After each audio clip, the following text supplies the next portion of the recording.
multiple safety tips for women going on early morning jogs. Make sure that the areas are well lit, that you're walking. While the police commissioner says overall crime is down, he also reveals there were 61 rapes in 2023, which he says is an 11% increase over 2022.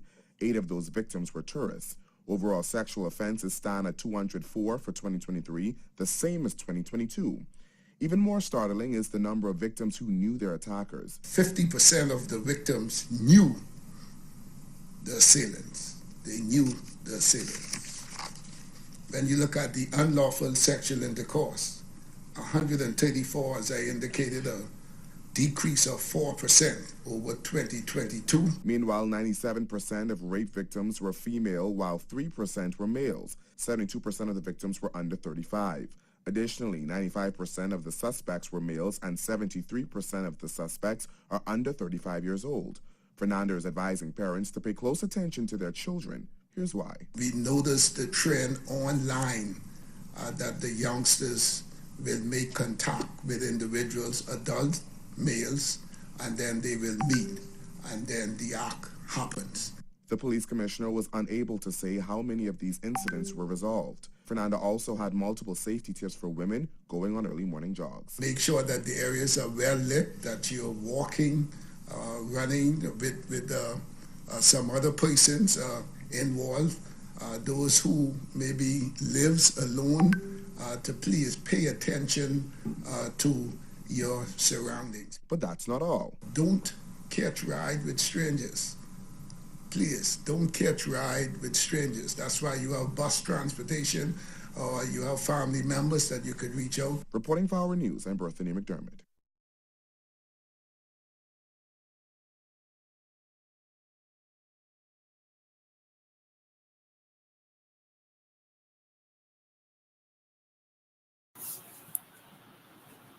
Good afternoon, ladies and gentlemen, and welcome, welcome, welcome. Thank you for joining us, as you always do, on your Sunday. This is going to be an interesting conversation today, but needed conversation. This is going to be as real as it gets, and we're going to have to say what we have to say. It is Sunday, the 27th of October, 2024. It's the day after my birthday, and still celebrating. And so I'm going to celebrate this evening by spending it with you. I had a wonderful day yesterday, being able to speak at a leadership seminar to a lot of people. And what was so powerful about it was that there were people of all ages. There were people, very young kids there, and there were people probably in their 60s, 70s there. And so it was a wide range of people, but there was a large group of young people there. And so it was a powerful experience to be able to speak to those, especially the young people, and be able to motivate them about who they are and where they need to go in this life. So it was a wonderful, wonderful experience. They sang happy birthday to me as soon as I walked in the door. They really gave me the royal treatment yesterday. So I thank them so much for that at Greater Bethel Cathedral. That church is through the same corner as Carlton E. Francis School. So right to the end, if you go straight to there's the first church you'll see is on the left, the end of the corner. Greater Bethel. It was powerful and it was very interesting. And so I posted the video from my speech on Facebook, but of course they keep interfering with my videos. And so I don't know why, but the last after you reach about almost 36 minutes in the the audio disappears. So I don't know what I said that they don't want you to hear, but they cut out the good part. So I uploaded the video to YouTube, to Lincoln Dane YouTube page. And so you can go there and look for that video and watch the whole thing. I think it's a very inspirational speech. And no matter who you are, no matter where you are in this life, I think is a transformative speech. And I also, for those of you who don't know, I wrote a book. It's called Identity Crisis, and it's sold all over the world, in almost every country in the world, and did very well all over the world. And so I encourage you as a Bahamian to read that book. There are a lot of people on Amazon. If you go there and read it, said it is the best book they've ever read. People shared it with them, and it surprised them. So go and read that book. It's a very, very powerful book. It's inspired. And so it could change the way you see yourself. It's called identity crisis. So if you go to Amazon.com and you search Lincoln Bain, that's the quickest way for it to come up, because there are some other books called Identity Crisis. But that's the one with the picture of a cat looking in the mirror and seeing a lion. And so it's a very powerful book. So I encourage you to go and read it. All right. It's still selling very well around the world. Um, all right. So, ladies and gentlemen, today we have a couple of things to talk about. As you saw in the description of this video, we are broadcasting live from everywhere, mostly Facebook and YouTube, and so and LinkedIn. And so you can join us on any of these platforms, so you can be a part of this conversation. But we got some stuff to talk about today, so we're going to get it started. So I was contacted by someone speaking to me on behalf of the recent alleged rape victim. And they was telling me that when they made their checks, that they were informed that the accused, the accused was released pending further investigation. If that is the case, that is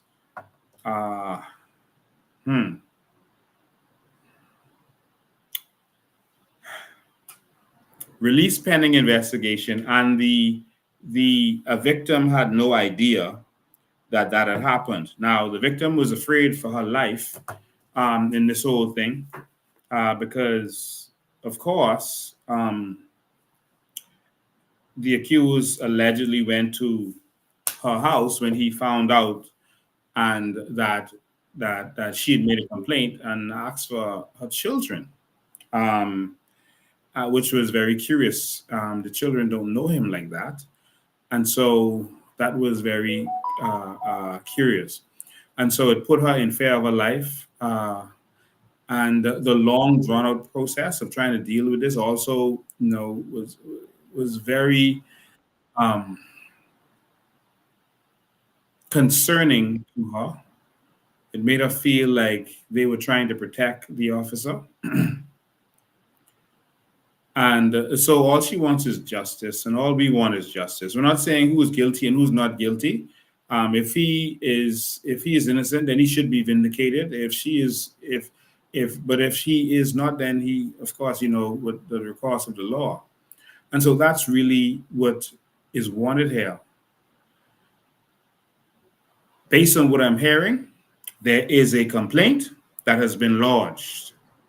A complaint has been lodged by the accused. If a complaint is lodged and there's evidence that something happened, all right, I'm being told that the accused said that something did happen. Of course, he is trying to say that it allegedly that it was consensual. So something did happen. So now it's supposed to move to the court to make a decision. It's not for the police to decide innocence or guilt. If there's a complaint and there's evidence that something did happen, then that's enough for a person to be charged. And then it's for the court to vindicate them. Now, there seem to be questions as to whether she knew the person or not. And again, I'm not saying this, updating you to say whether there's guilt or not guilt. We're just trying to make sure that we keep this incident in the public eye so that no skullduggery can be done, because there's serious distrust with the police right now. So in terms of guilt or innocent, this conversation has nothing to do with that, and don't take that from this conversation. But there seems to be this question of whether she knew the person or not. Yes, she did know the person. And as the commissioner said in the clip that you just watched, 50% of the persons, I think more than 50% of the persons know the assailant. And so that's not a question. And so I don't understand what the situation is here. I'm told that the gentleman confirmed that he was not in a relationship with the lady. So I'm glad he was honest with that. So it should be that it moves to the court, and the court has to decide. It is not for the police in a matter concerning the police to say, you know what, we ain't really feeling her story. We just like him because he's a senior police and he's connected. So we can't just, we're not gonna try him. And so that's where we are with this. Um, and so we just want to know the truth, and we want to make sure that the public can trust the police force at this point. Now, there was some voice note going around that the young lady accepted was offered $30,000 in bribe, and therefore the fellow was going to be released pending further investigation. No, she did not receive a dollar from him. And if he makes any attempt to offer any money, I'm going to make sure you know about that. I'm going to make sure the whole Bahamian public knows about that. That will not happen on my watch. All right. If the gentleman is not in the wrong, he should be vindicated, like I said. But if he is in the wrong, that's a woman, man. That's a citizen of this country. We cannot cover these kinds of things up. All right. And so we are very concerned as it relates to this matter, if indeed he was released pending further investigation, which is what I was informed that happened. If that is the case, that's a problem, in my opinion. And so the lady was uncomfortable from the beginning. She felt like they was trying to keep her from her lawyer. She wanted to make sure she had legal representation there with her at every point. And it's like they kept, it seems like they were, to her, like they were playing tricks in order to not let her lawyer be present when she was dealing with certain things. Her lawyer was willing to be there, concerned for her, willing to be there. All right. For her, but at no point, well, at some points they let the lawyer come in the back, but they didn't let the lawyer be there. When she was doing the rape kit, they wouldn't let the lawyer be there. The lawyer was at the hospital. When they took the statement initially, they wouldn't let the lawyer be there, and that's concerning. And there was a way they did it that was very concerning. When they had the confrontation, this is something that I wanted to get forward to you, the Bahamian people. When there are rape cases, they do something called a confrontation, which means they bring the rape victim and sit them in front of the accused and let both of them speak. I don't know what kind of dark, draconian practice that is, but that needs to stop forthwith. And I can assure you that under the COI, that is going to stop. I don't understand the purpose of a confrontation.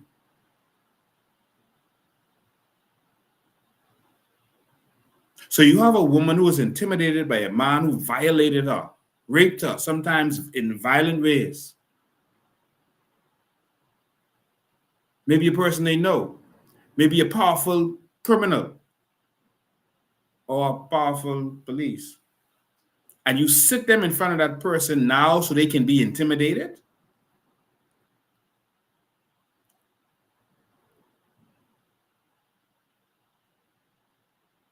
Women should not go through that in this country. That needs to stop. I don't understand the purpose of that. And so if someone can explain the purpose of that to me, please do. But it seems to be extremely nonsensical and silly. And I think they should rethink that. Now, your broadcast is kind of fuzzy on YouTube. And so I'm sorry about that. I don't know why that is, but hopefully it'll clear up in a minute. Of course, these kinds of broadcasts, they always interfere with, so you don't have to worry about that. All right. And so to sit the victim, and I'm not saying that they don't normally do that. They normally do that in the Bahamas. And I think that practice needs to stop, because you sit in front of the guy and that's time for him to give you one serious, stern look to let you know, if you dare continue with this, if you dare try to take this, continue with this, or take it to the next level, just look at my face. It's all. And I don't think that should happen, man. Honestly, that has to stop. And then there was there seemed to be this concern that someone else is pushing her to do this based on the questions she was getting, that someone else is pushing her, or maybe it's the COI or me that was encouraging her to do this. No, no, it wasn't. She was the victim.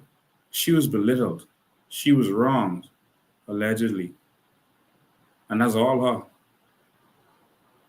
The only reason that we are there is to make sure that nothing is swept under the rug, as normally happens when it is a connected person. You see, 3 constables, 4 constables, yeah. We'll throw it in the garbage. But a connected person, a connected senior officer who's connected to certain people and might have done certain things for certain people. No. Let's see how long we could drag this on. You see how quick those constables were? This report was made how long? From Wednesday. It is now Sunday. From Wednesday, it is now Sunday. And so again, I will say this to you. No bribe or offer was made to the woman. She's not been alone from this has happened. No bribe or offer, except for in while she was doing the confrontation, etc., or doing the rape kit thing. But no bribe or offer has been made to her, and she's not accepted any bribe or offer, and she will not accept any bribe or offer. If a person chooses to let it go, which everyone has the right to do, they can just let it go. But at this point, she has no interest in doing that, and she will not accept any bribe. All right. So I just wanted to make that clear to you. All right. And so I was assured of that. All right. So someone on here saying just like Michael Johnson is swept under the rug. Yeah, man, that Michael Johnson case. And this is another senior officer in charge of a division who was accused. Just like Michael Johnson was in charge of a division, it's another senior officer in charge of a whole division. And so, yeah, are we going to get justice? I don't think many Bahamians believe that we're going to get justice as it relates to this, especially when you're dealing with someone, connected to the higher ups. All right. So we may have to take this to another level in order to get justice. But we'll see. We have a couple more days, and we'll see exactly what happens.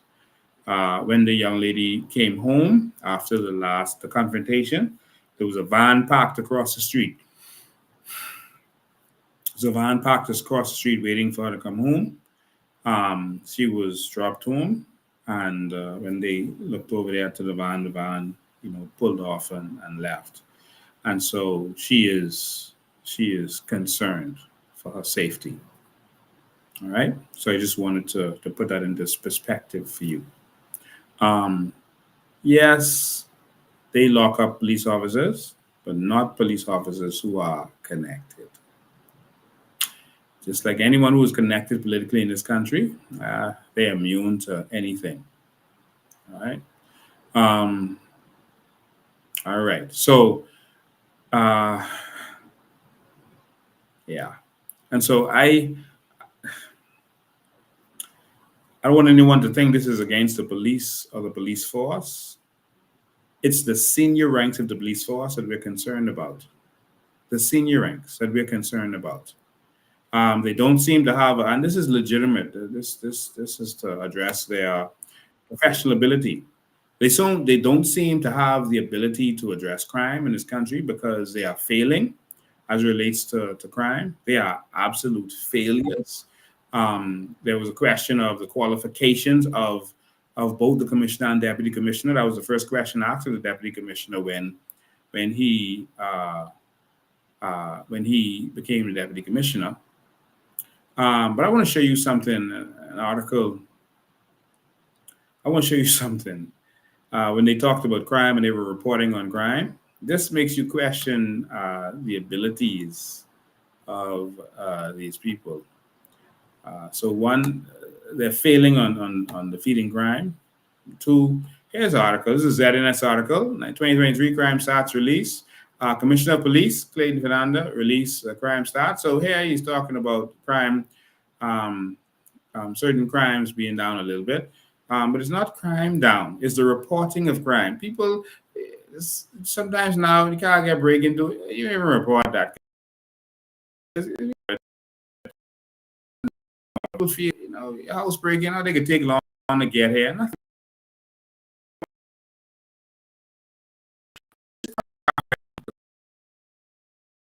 Also, the number of solved by police.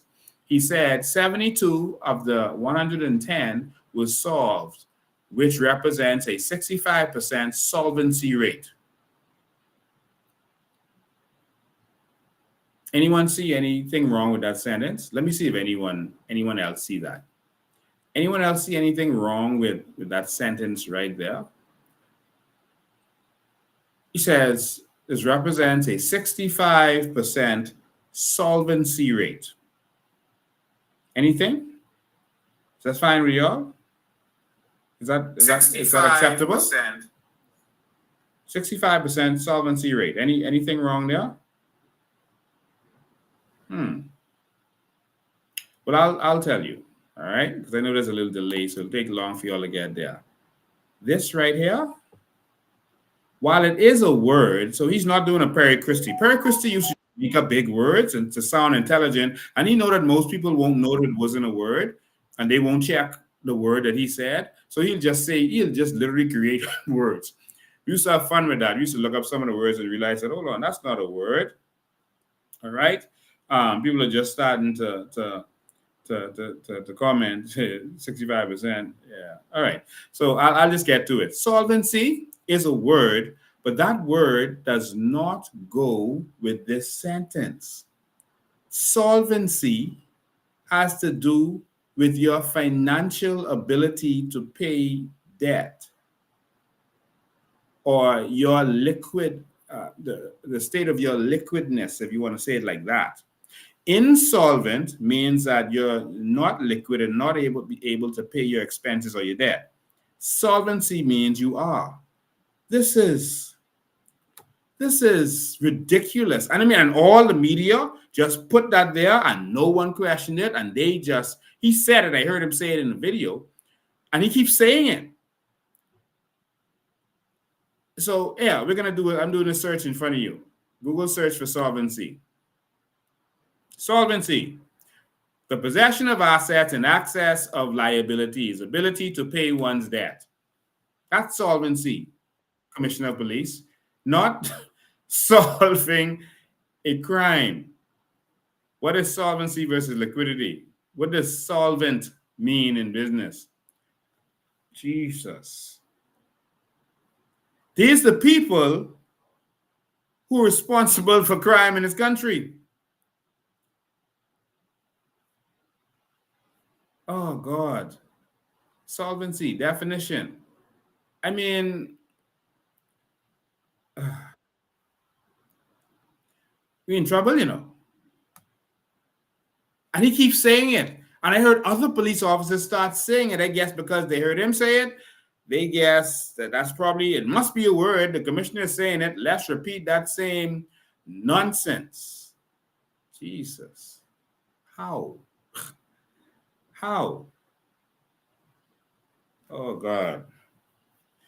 Okay, so, boy. Country is falling apart. Okay, so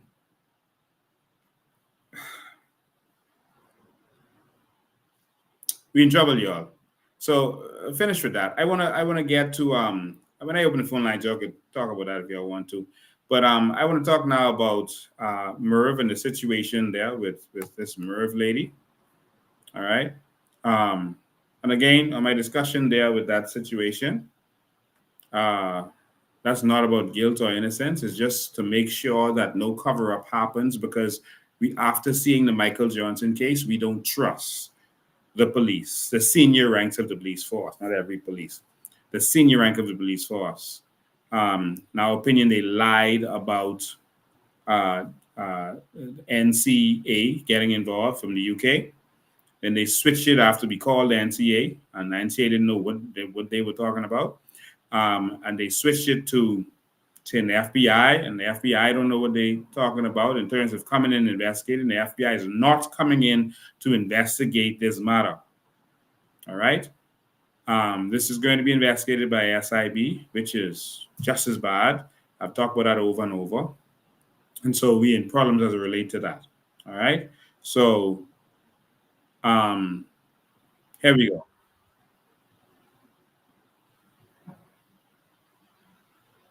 Merve, Merve, Jesus Lord. You know, a lot of people said that they're proud of the people of Grand Bahama and the Bahamas for coming together so quickly on this matter. I am also proud on Bahamians' ability to come together and to voice their disdain and their anger, and to not consonant what they felt was evil. Of course, there's more than one side to any story, and of course, some people were telling me to you got to go over there, you got to get involved, you gotta go deal with that. Any situation that you see me and my team go to, we were called. All right, I don't just go to any scene. I'm managing a lot of situations, and I only go where I'm called. So if a person's called me, I go. All right, we're not like ambulance chasing lawyers going after every situation. And so if people call me, if a family member call me and I'm able, I have time, I will go and deal with that. But for those couple of days, we were busy trying to make sure that there was justice for this young lady who was allegedly raped. And so, I also, yeah, I'll leave that. But anyway, so we were busy dealing with that. And I saw, people rise up and people getting so involved. And there were some people who had concerns that a lot of the people they saw in the front on this really was like PLP persons. A lot of the people they saw speaking on the front on this. So some people had that concern, and they were wondering why. Will Merve's, not Merve, Miss Ingrid's Carrie's husband is the first cousin of Perry Christie. All right, so I can't say that that's why those persons did that, but that's a connection there. And so for persons who were saying, all these ELP trolls coming out, all of a sudden in Grand Bahama, and so maybe that could be, a part of it. I don't know, and it seemed like persons who, and I'm talking about the regular people. There's regular people from both sides there, of course. Then there were I saw someone, a radio personality, start talking about it, and he was defending Merve and the situation, and it seems like FNMs were defending. And so there was this underlying apparent political thing going on there that some people noticed. And I'm not going to speak to that, but I am going to speak to the fact that Bahamians did come together and they got results. And I'm going to speak to the fact that every time Bahamians come together, they get results. And I am happy that you were so angry that you came out and fought for what happened. All right.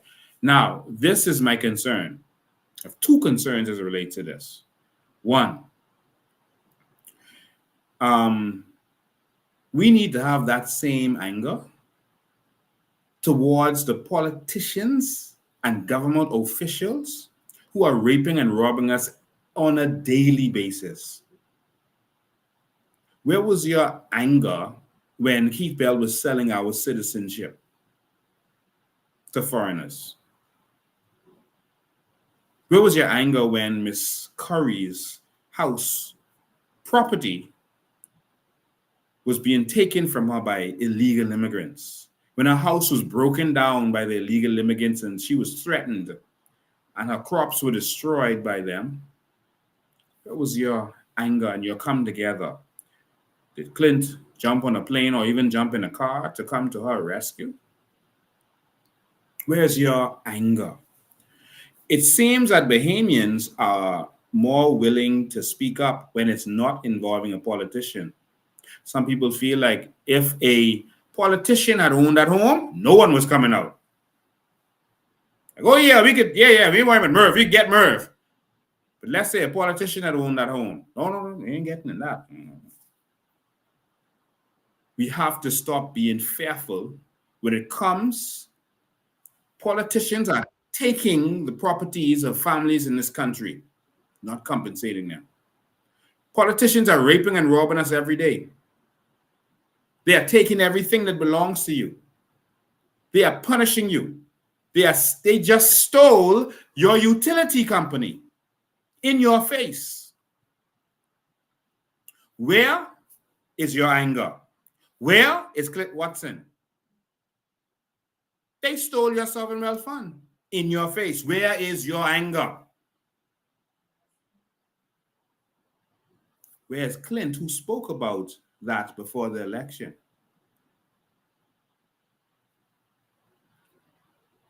Bahamians, we need to build up our courage. We're easy to come out when it's something that's, we are not afraid to go after each other, to put each other in place. But we're afraid to touch our servants. Again, I applaud you for standing up. But don't stop there. These people are raping and robbing you into the abyss. Where is your anger? Look around in Freeport. It's all because of corruption and failure on their part. Where is your anger? Hubert Alexander Minnis bought that hotel. I showed you the documents. Bought that hotel in Grand Bahama because he was a shareholder in it before. And the company bailed them out by buying it from them. And he returned the favor. I showed you all the documents. Hubert Alexander Minnis was, in fact, I think he was with the chairman or president of the Grand Lucayan. I showed you the documents. Where is your anger? The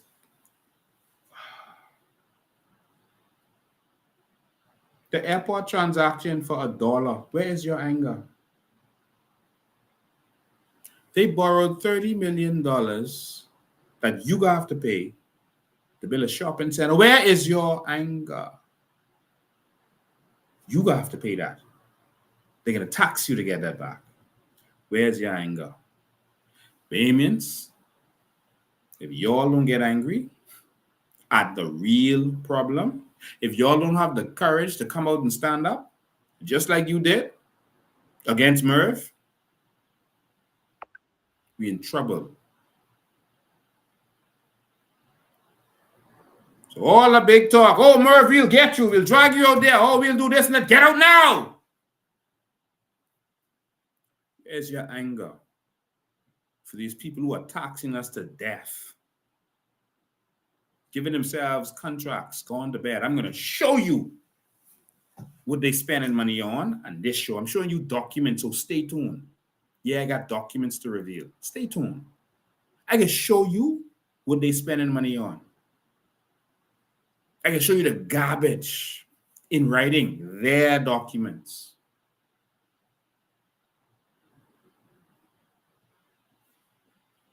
So thanks for fighting for Merve. I appreciate that.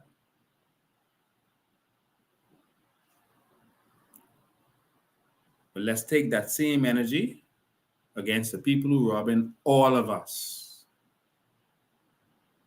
all of us.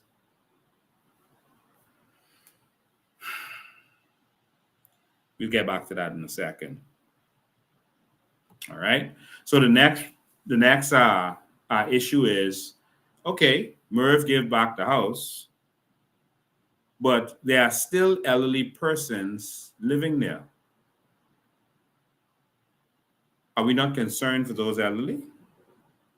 This ain't over yet. Okay, we got Merve out. The woman gave the house back, but the other elderly are still there. They need to be taken care of, even if it's by the state.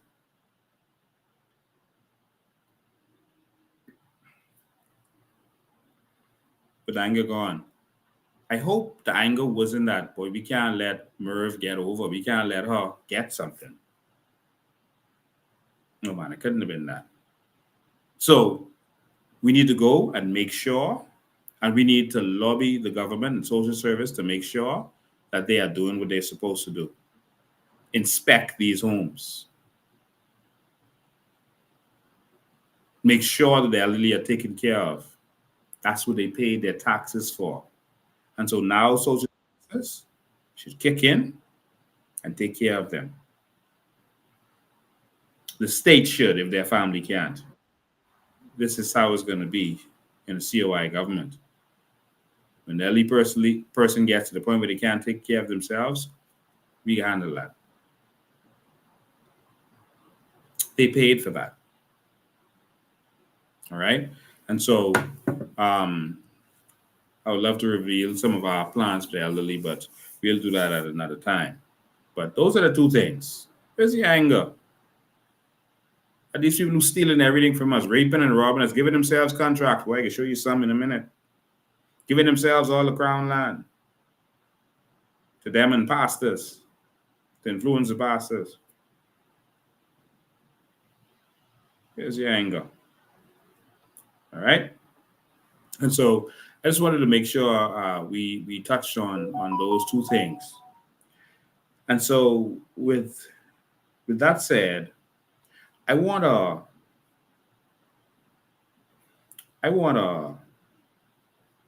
the ambulance.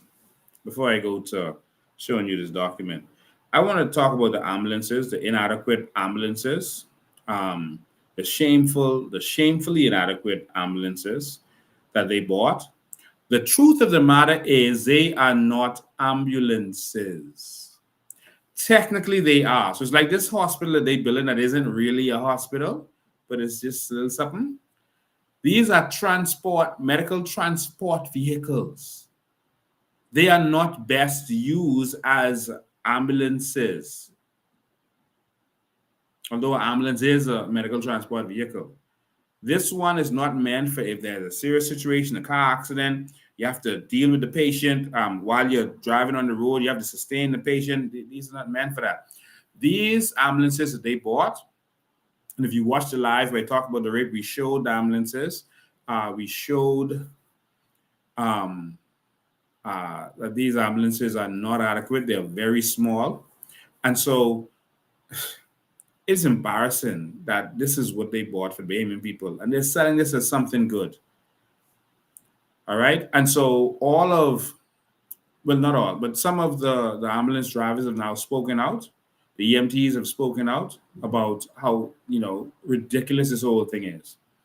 And so what we did was we went to the company where they got the ambulances from to see exactly what this nonsense is that they're offering the Bahamian people. And so this is the ambulance that they got, all right? This one has the glass on the side instead of straight up, all right?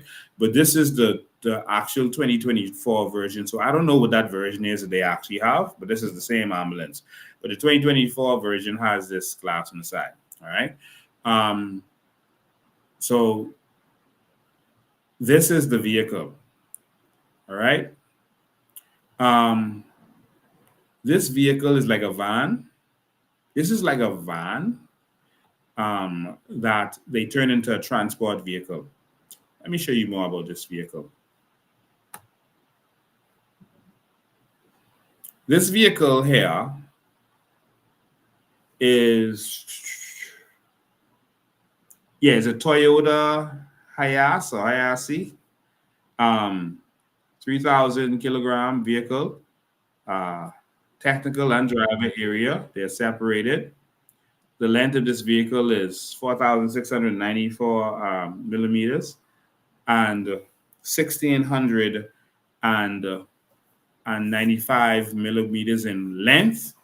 The vehicle is low and narrow. All right.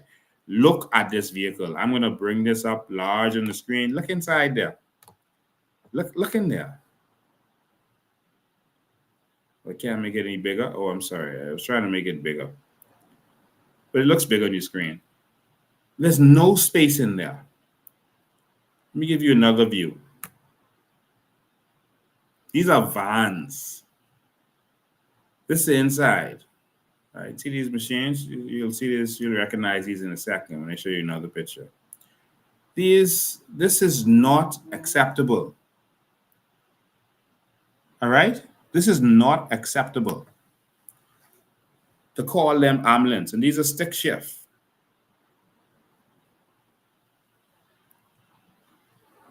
What is this?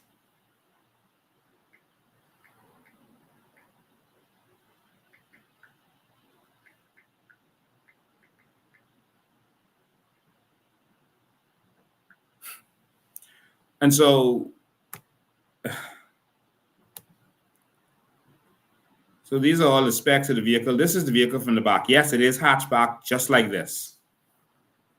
If you remember the video, you saw Ms. Green was checking the back to see if it was locked. Let me tell you how wide this vehicle is. 1,695 millimeters. It's 5 feet 6 inches. That's how wide the whole vehicle is. So inside is a little bit less because that's on the inside. But the width of the whole vehicle at the widest point is 5 foot 6 inches. This is too small. Normally, they preserve about 3 feet if they're doing any seating or anything like that for a human being or any kind of spacing for a human being. And look on there, it says the vehicle will be certified by the destination country. So wherever we send this vehicle, y'all got to certify that, not us. Y'all certify it.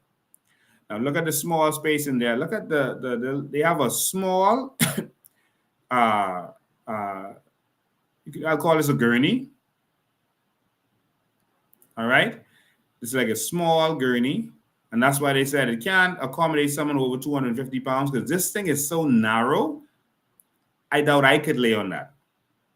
All right. That's on the second picture on your right. The two pictures on that side, on the right-hand side, the one on the top. Look at the gurney.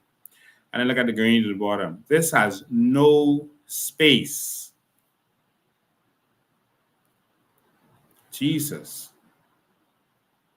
And so that's the next ambulance type. They didn't get that one. So this is what they got for the Bahamian people from this company. The company is in Spain, but this came from London.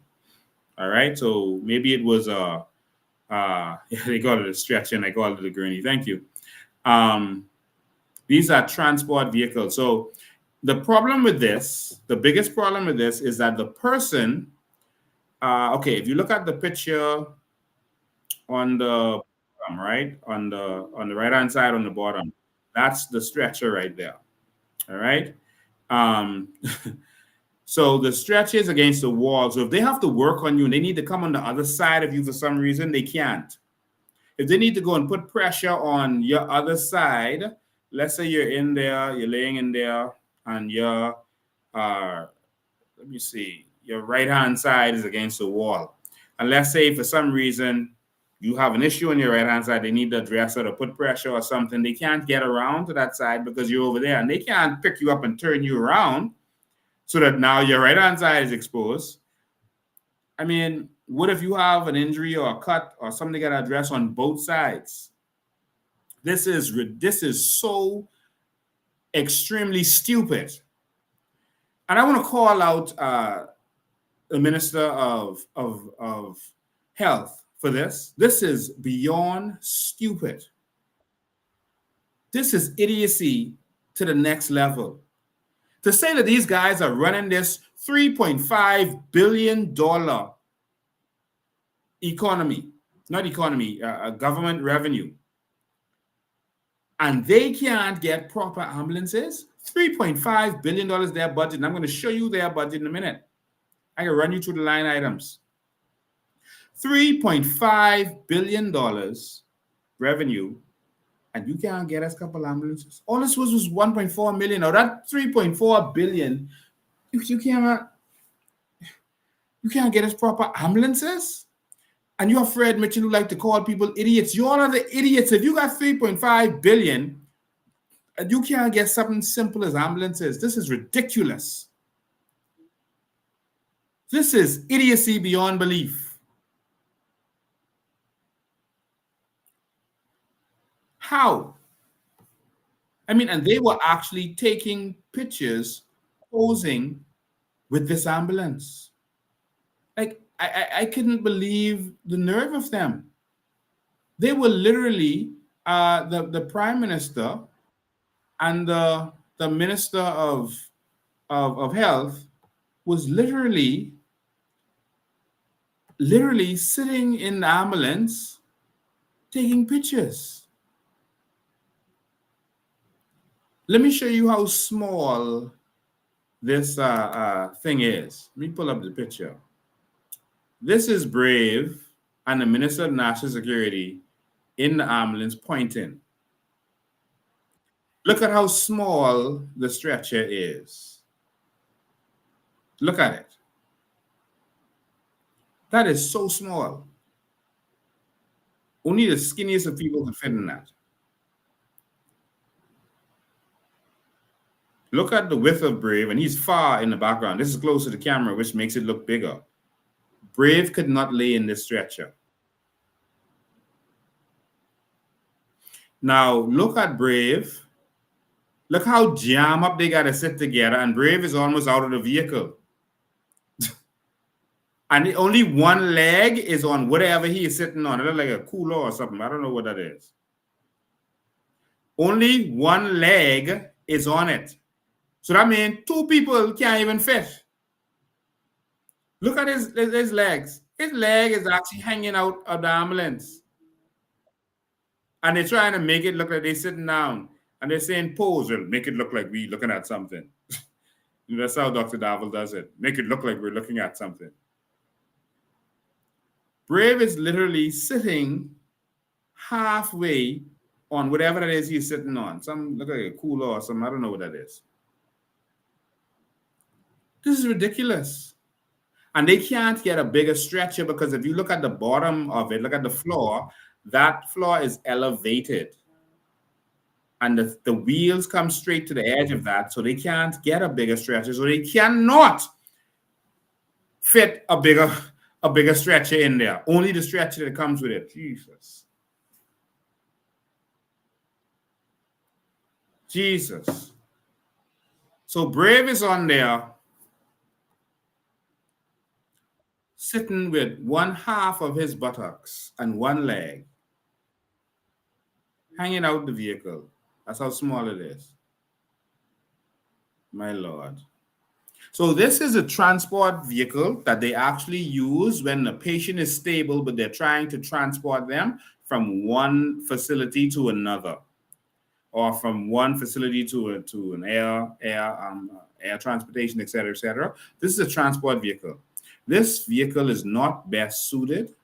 Not best suited. They have some other ambulances that are better suited for that we could have ordered, but clearly we ain't ordered this. Because ain't no way Brave them look at this and say this the one to order. Brave, if y'all looked at this and said that this is the one that we should order, we need to call an election immediately. And I mean immediately. If y'all looked at that one and said, oh yeah, that's the one, a hatchback, y'all got to lift up the back trunk and push people in the back trunk. You might as well let us go in the trucks. We could have saved some money. Let's look at some of these other ambulances. That's an even better one. I compared the size of the ambulance that we do have. That's huge. That's like twice the width of these, basically. All right, the ones that we have now, you know those big box ones? You see? The big box ambulances, they are about, they seem to be about almost twice the width of this nonsense that they were buying. I'm trying to pull up. You see, this is a bigger one, type BC. Here, the width instead of 1600 millimeters, this one is 2070 millimeters. All right. This is more like an ambulance. They should have chosen this. It would have made one much more sense. What is that? 2070. I think I'm seeing right. 2070 millimeters. All right, which would have given 6.79 feet, almost 7 feet in width. Okay, makes much more sense. A lot of our population is obese. And so we have to buy for the population. That's the taxpayers. This is their ride. You see how much more space is in here? Much better vehicle. So how did they go through this catalog and say, give us the worst one? How did they do that? Someone probably donated it. So I feel, and they wouldn't give us Freedom of Information Act, so we got to assume someone probably donated it, and they said, well, we could just say we paid that for it, and we could just pocket that money. It's probably what they did. All right, so this country we living in. Here's one of y'all to see that. I mean, and they bragging, oh, Brave, them doing a good job. You buy police cars, but instead of a police car, those Chargers or those good Ford cars with the grills in the front and look like muscle cars, instead of buying a police car, you bought trucks. And Brave doing a good job? Trucks. Okay. Instead of buying an ambulance, you bought a transport vehicle.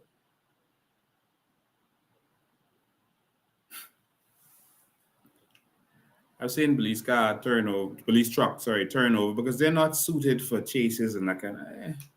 I don't know. Maybe would some people feel like they doing good and we should just let them keep destroying the country? Yeah, some people are proud of that. But we have to invest in this country properly. You know, before I get to showing you these documents, I can show you the documents right now. I want to say that hurricane season is almost over. It's over 3 years of their administration. We still don't have one hurricane shelter. They have the budget for it, you know. I'm about to show it to you. They have the budget for it. But they just squandering the money on foolishness that them and their family, friends, and lovers can make money from. They could do it. They choose not to. Family, friends, and lovers. All right? And so, even before last election, we were ready with our plans for hurricane shelters.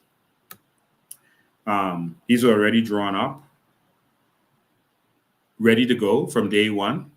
First thing we want to jump on. This is, I think, that one part of the top floor. It shows some of the beds and some of the rooms, et cetera, to house people. Of course, not extremely spacious in the rooms, but this is just a holding place so you could have a comfortable bed for you and your children, et cetera. Some communal areas, et cetera. It's just the top floor. This should be the first thing we do because of where we are. This was the plan on the outside for how this whole thing was going to be set up. We had a separate area for pets, a separate area for persons who might have had communicable diseases, a separate area for them. We had, this was a beautiful setup that people could have seen, and we could have gotten to putting one of these on every family island. And we started putting a budget to put 5 of these immediately 5 of these in New Providence, 2 in Freeport, 1 in Abaco, 1 in Eleuthera, 1 in, 2 in Andros, 1 in Exuma and Long Island, 1 in Cat Island that will be shared with transport between the islands next with San Salvador Rumkey. 1 in Auckland that will be shared with using transport will be shared with the islands next to it, Long Key and Crooked Island, and 1 in Inagua. Okay, and so this is proper planning. But we keep accepting these people making us think that everything is too hard or too difficult, and you don't have money for this and that. But they always have money to spend when they want to spend it on. You never have a problem with that. This was a sample hurricane shelter by the UN. They wanted to make sure that you have all these things in place when you do draft up your hurricane shelter. So based on our studies, making sure we were internationally compliant, this is a shelter that we looked at. All right. And they have all of the information you need, everything, budgets for everything. Right. Just to assist persons who are in the hurricane belt. But guess what? Our government took none of it. None of it. They have not in 51 years, budget of 3 billion, 3.5 now billion, and you can't even build 1 a year? Just 1? If it's too much for you? You're all building houses, you're all personal houses. The F&M, when you hear after election, oh, this one build house, that one build house, everyone build house. Nothing for the people. Come on, man. We need proper planning and we need vision to move the country to the next level. So let's look at the country's budget. See if I can pull that up for you. Let's look at the country's budget. Let's look and see what we have and what we don't have. You see, pull that up. Okay. All right, there it is. So let's look at the country's budget, because the country is failing on this, man. And I mean, and it's shameful. They have so much money. Watch when you see how much money they spending on stuff and what they spending on. It is ridiculous. It is ridiculous. I mean, $86 million over 5 years for travel. Jesus. For travel. So this is their beyond ridiculous budget. All right. And it's showing, their revenues over the years and their forecasted revenue. All right. And so they're in the $3+ billion revenue. All right, and they're doing it, comparing it to GDP. So the first line is 1920, then it's 2021, 2022, and up to, so the 1, 2, 3, 4, fifth section is the 6th year is this budget, 2024, 2025. So 1, 2, 3, 4, 5, 6. I have to count it like that because they don't let the top go down with you so you can see what's going on. All right, so 6, they believe the capital revenue for this year is going to be 3.5. Sorry, recurrent revenue is going to be $3.5 billion. All right, that's in the 6th pillar I'm looking at. $3.5 billion. The expenditure they say is going to be $3.2 billion. Whatever. All right, and so these are the numbers, but the GDP, all right, the GDP, let me pull it up for you. Yes. The GDP is $15 billion. This is GDP current prices, $15 billion. All right. Last year it was $14 billion.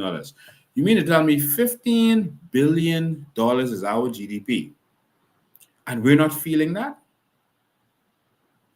Let me tell you the first thing that we need to do. I'll stop sharing for 1 second because I want to look you in your eyes as I say this.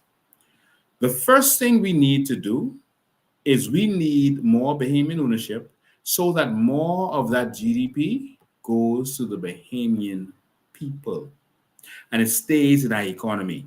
So one of the first things we want to do is we're going to ensure, even if you have to do it through grants, because the money is going to flow right back to government, all right? And it's going to flow in the economy. The money in the Bahamas needs to touch 7 Bahamian hands before it goes out of this country. That's a Jewish rule. That's a rule I learned in Israel when I was going there for some business activities. That's a rule that they have. It must touch 7 hands in their community before it goes out to the community.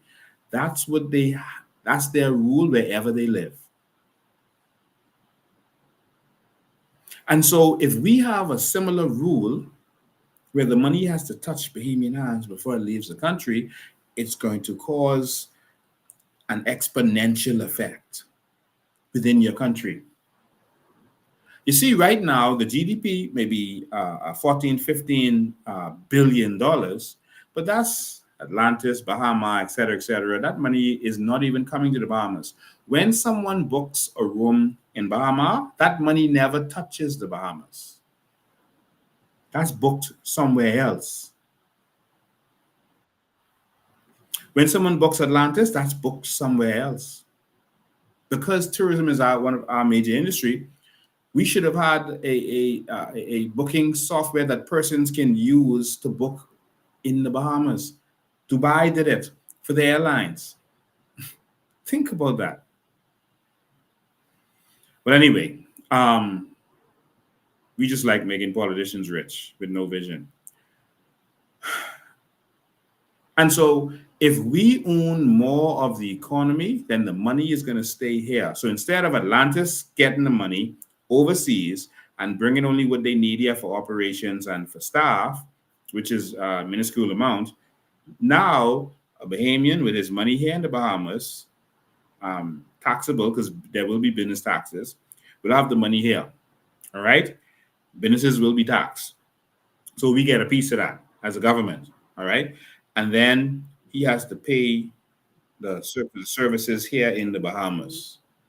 All right?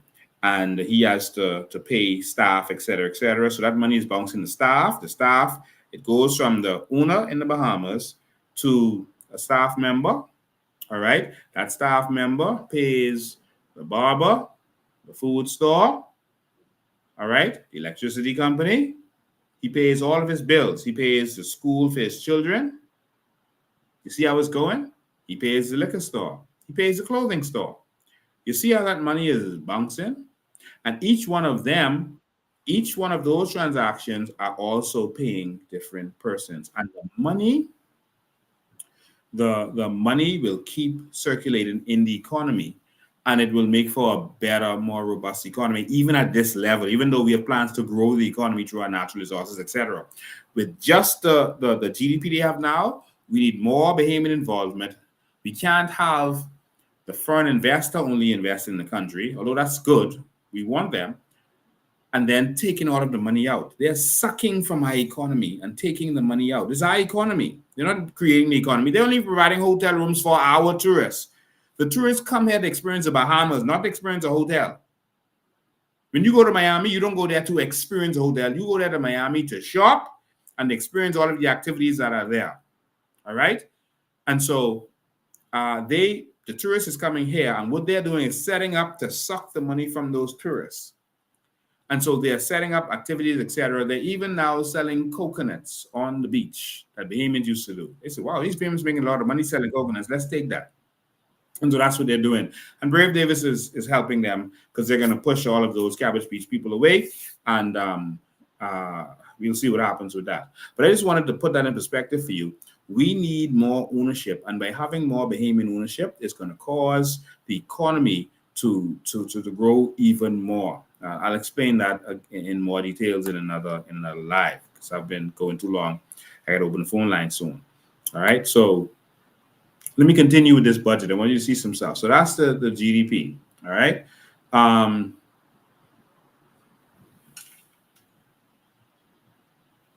Yeah, so this is the GDP, et cetera, et cetera. So let me just shoot through this. So this is the revenue summary graph. So this is what they make revenue from. So I'll just go to here. So value-added tax, 42.8%. That's VAT. Taxes on property, 6.5%. Taxes on internal trade, that percent. Taxes on use and permissions of goods, 9.7%. So they have it broken down here on what they are gonna get from each of these areas. All right. I wish I could take my time and go through this with you. I'm trying to speed through it. But rent, they feel that they're gonna make $18 million from rent.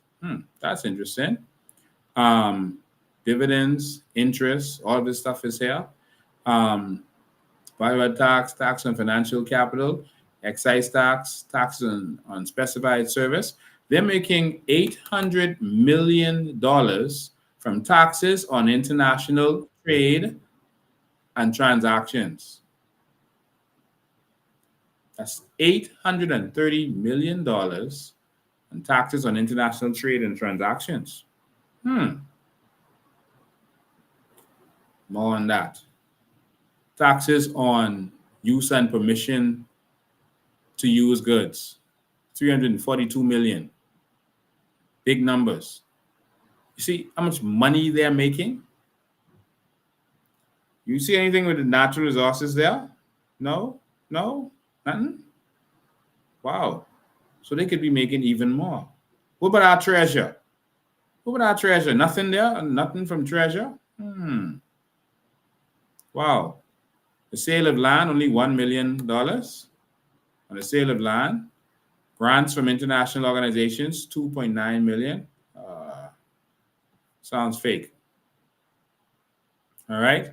So this is the revenue. And then they have a further breakdown, property tax, value-added tax, all that kind of stuff. So this is billions of dollars being made every single year. Billions of dollars being made. All right.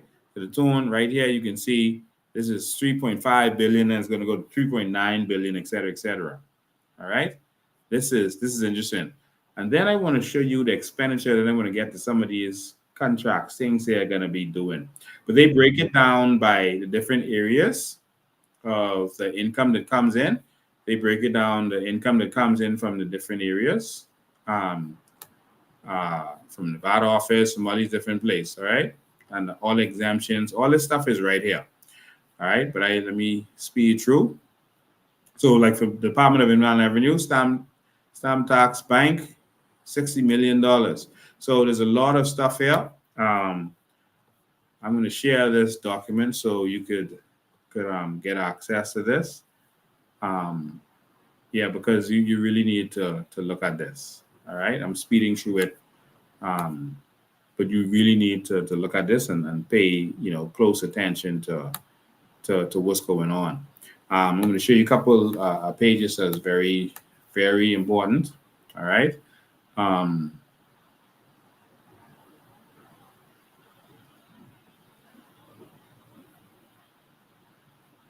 All right, we're going to go to page 265 and 275. We're just going to go straight there. All right. So, let me pull them up for you. 265 and see, and a lot of us don't read, and they put the stuff there because they know black people aren't going to read. And anyone who starts doing this reading stuff, people aren't going to be interested in paying attention to them. Black people just want entertainment. So let me go all the way to 265 first. 265. There we go. 64. All right. So, all right. There we go. So, okay, that's 64. Let's go to 65. Investment projects. So these are the things that they're saying that they're gonna invest in, right? And these things are part of the budget for 2024, 2025. So this is what they're saying they're gonna spend money on. All right. So I want you to look at these things. So the only things that they're spending money on for projects, Ministry of Foreign Affairs, they're going to spend $5.2 million. I'll break it down for you in a minute. Ministry of National Security is going to spend $7 million. The Royal Bahamas Defense Force, $3.4 million. Oh, I wonder what they're going to spend on. The Ministry of Works is going to spend $197 million. All right. The Ministry of Education is going to spend $48 million. Ministry of Energy and Transport, $6 million, 6.7. Ministry of Agriculture and Marine Resources, $3.3 million. Department of Information, Communication and Technology is going to spend $2.7 million. Now, stay with me. I'm going to show you some stuff and some funny maths and some stuff that don't add up that they're going to need to explain to sensible Bahamians. All right? So, just the projects ongoing. So, project costs and then the expenditure is after that. All right? And so, and then what they expect 2024. So again, Royal Bahamas Defense Force, right here. They're gonna electrification of Coral Harbor Base, South and North Shore. All right. So the total expenditure was supposed to be $2.1 million. So far, they've only spent 1.5 million, and they project this year they're going to spend 500,000. All right. So, and that's been going on from 2020. And they ain't finished that yet. You see that? So, construction of 4 safe boats, January 2024. So, the project cost is supposed to be 4.6 million. They've already spent 3 million so far, and they project they're going to spend another 1.5 million on that. That's it. That's all you're investing this year in the Defense Force. That's it. Y'all don't want to protect our borders. But we got a new government that's going to protect our borders. We're putting up a seawall. We can build that seawall. All right. And so let's keep going. Ministry of Works. So these are a bunch of different clinics and that kind of stuff. Now I can shoot through these so you can see some familiar, interesting stuff through here. Construction of Ragged Island Clinic.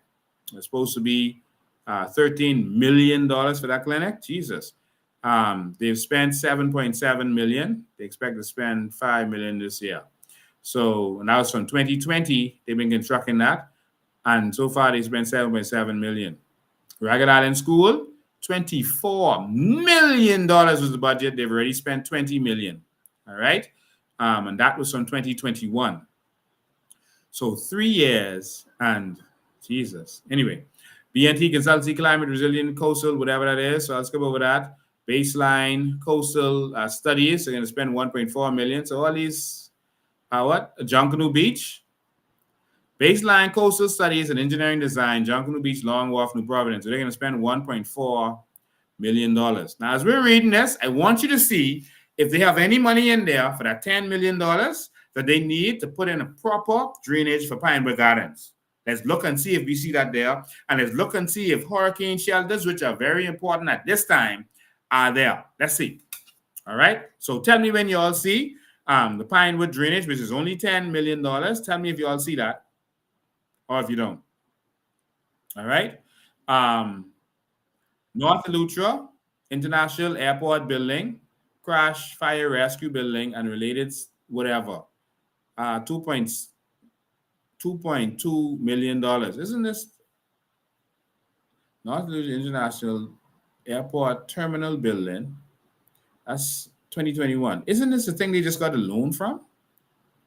And now they're saying they're only going to spend $525 million on that this year. No, they've spent sorry, I said it wrong. They have spent $525 million, and this year they're looking to spend $1.5 million. But isn't this what they correct me if I'm wrong, please? But that's the North Eleuthera International Airport Terminal. All right, make that make sense to me. All right, engineering studies and design, replacement of the glass window bridge. So that's just the study and design. They paid $2.1 million just for the study and design. That's the budget. Sorry, they've spent $0 on it. That's the budget was $2.1 million for the study and design. and they spent $0 on it. They expect to spend $425,000 on it sometime in 2024, 2025. But hold on, wait. They just gave us a budget for that glass window bridge that increased from 30 to $60 million. All right. So how did you give us that number if the engineering studies and design replacement that you spent not a dollar on it so far? This is the budget, but you ain't spent nothing on that. So if you haven't done the engineering studies and design to replace the glass window bridge, how did you give us? How did you say it cost 30 million? And how did it go from 30 million and just jump to 60 million? This shows that the Progressive Liberal Party is BSing the Bahamian people, because this is the study for it. And this shows that they have so far spent $0 on the study. Unless y'all are saying y'all got the study free. So how y'all get to that number if you didn't spend anything on it? But you're saying you're going to spend 425, but that ain't spent yet. Are y'all seeing what I'm seeing? Let's keep going.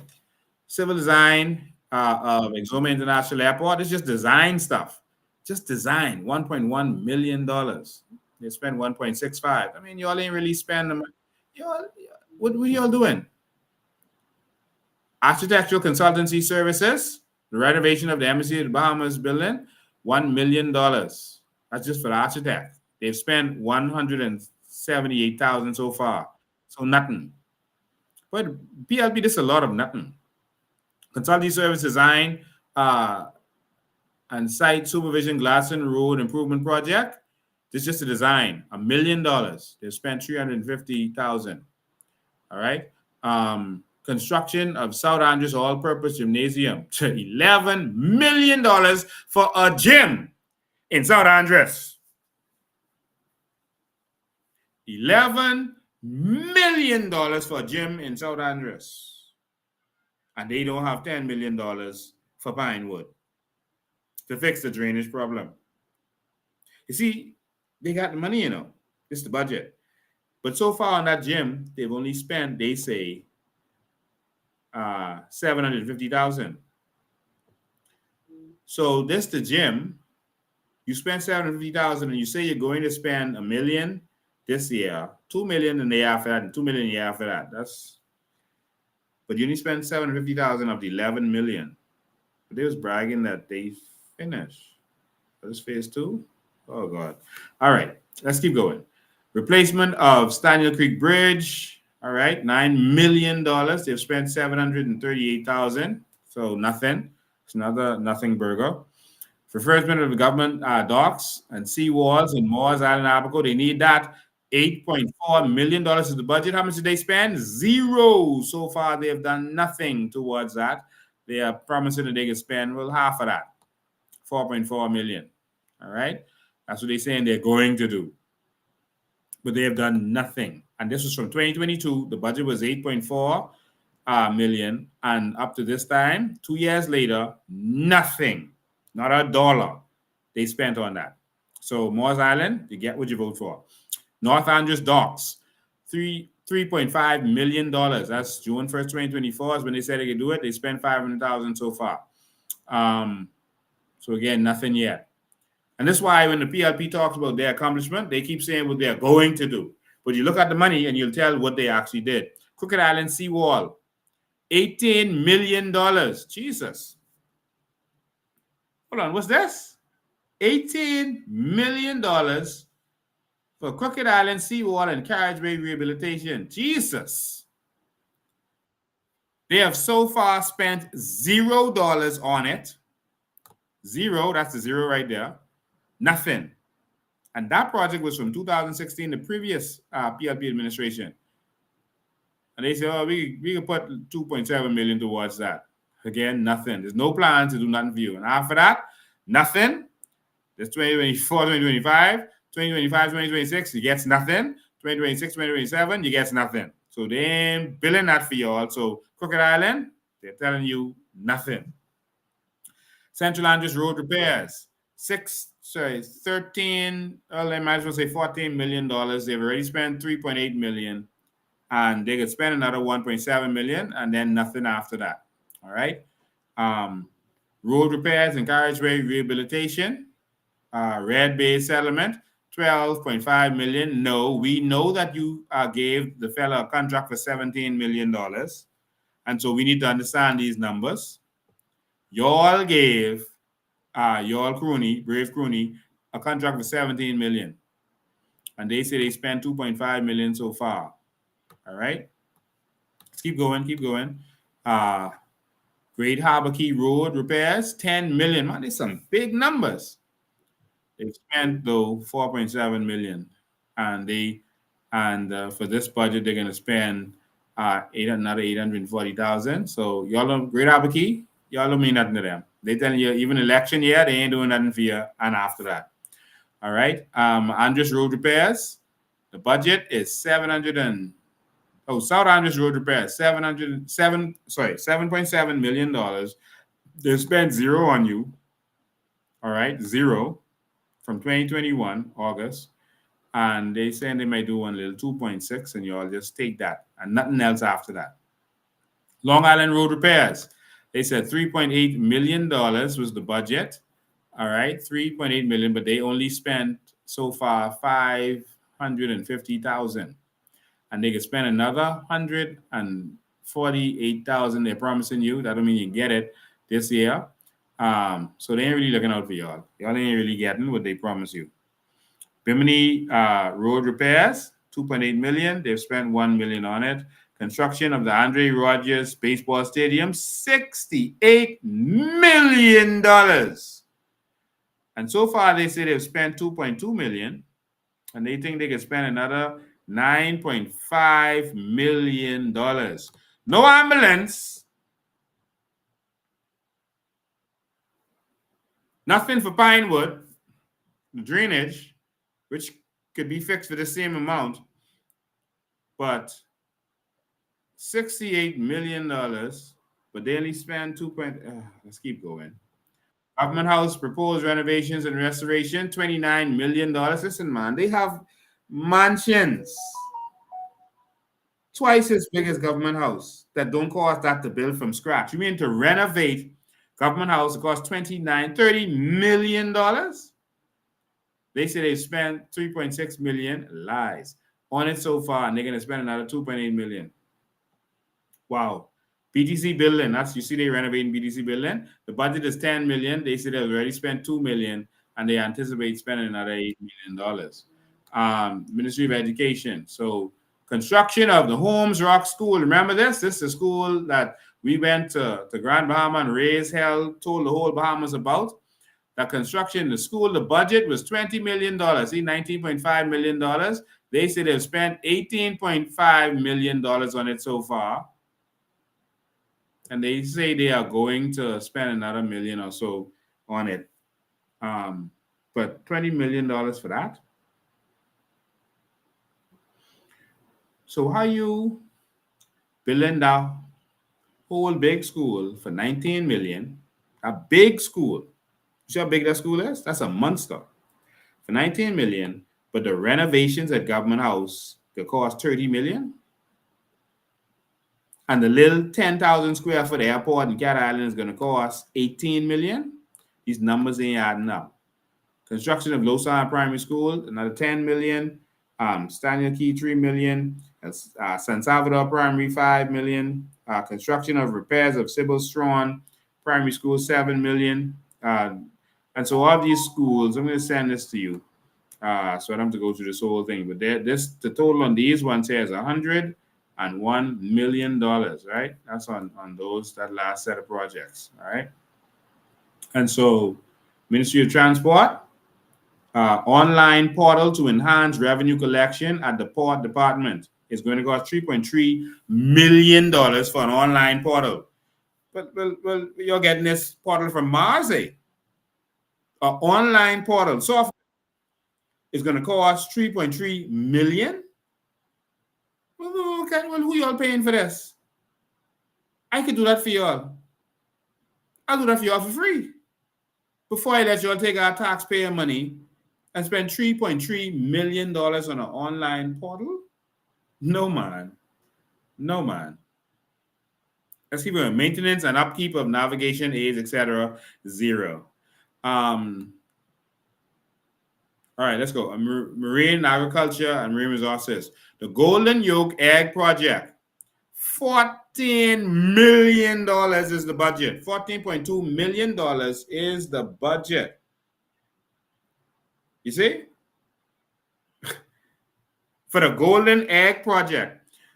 But with all that $14 million talk, they've only spent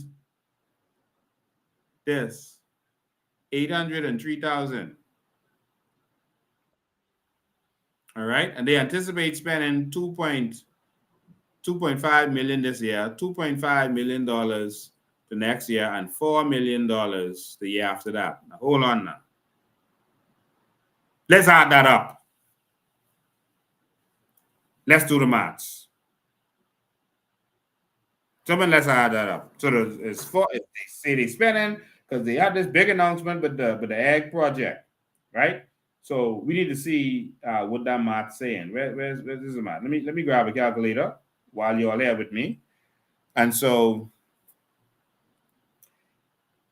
803,448 plus 2.52535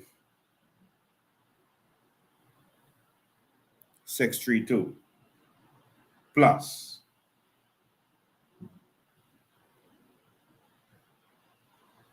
2.24, these round numbers.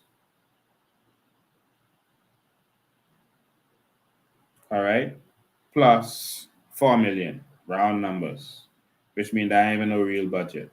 It just trigger up the top of the head. Now, y'all say the Golden Egg Project is 14.2 million, right? But y'all are only going to spend from now to 2027, y'all are only going to spend 9.7 million. Where the rest? Where's the change? Where's the change? Where's the other 5 million that go into your pocket? No, this is the goose that lays the golden egg. Because if this the budget, if this the money y'all set aside for this, y'all only doing this, which equals 9 million, basically, roughly 9.7. So where the rest? I just want you all to see this, bombers. They found the money for this golden egg thing.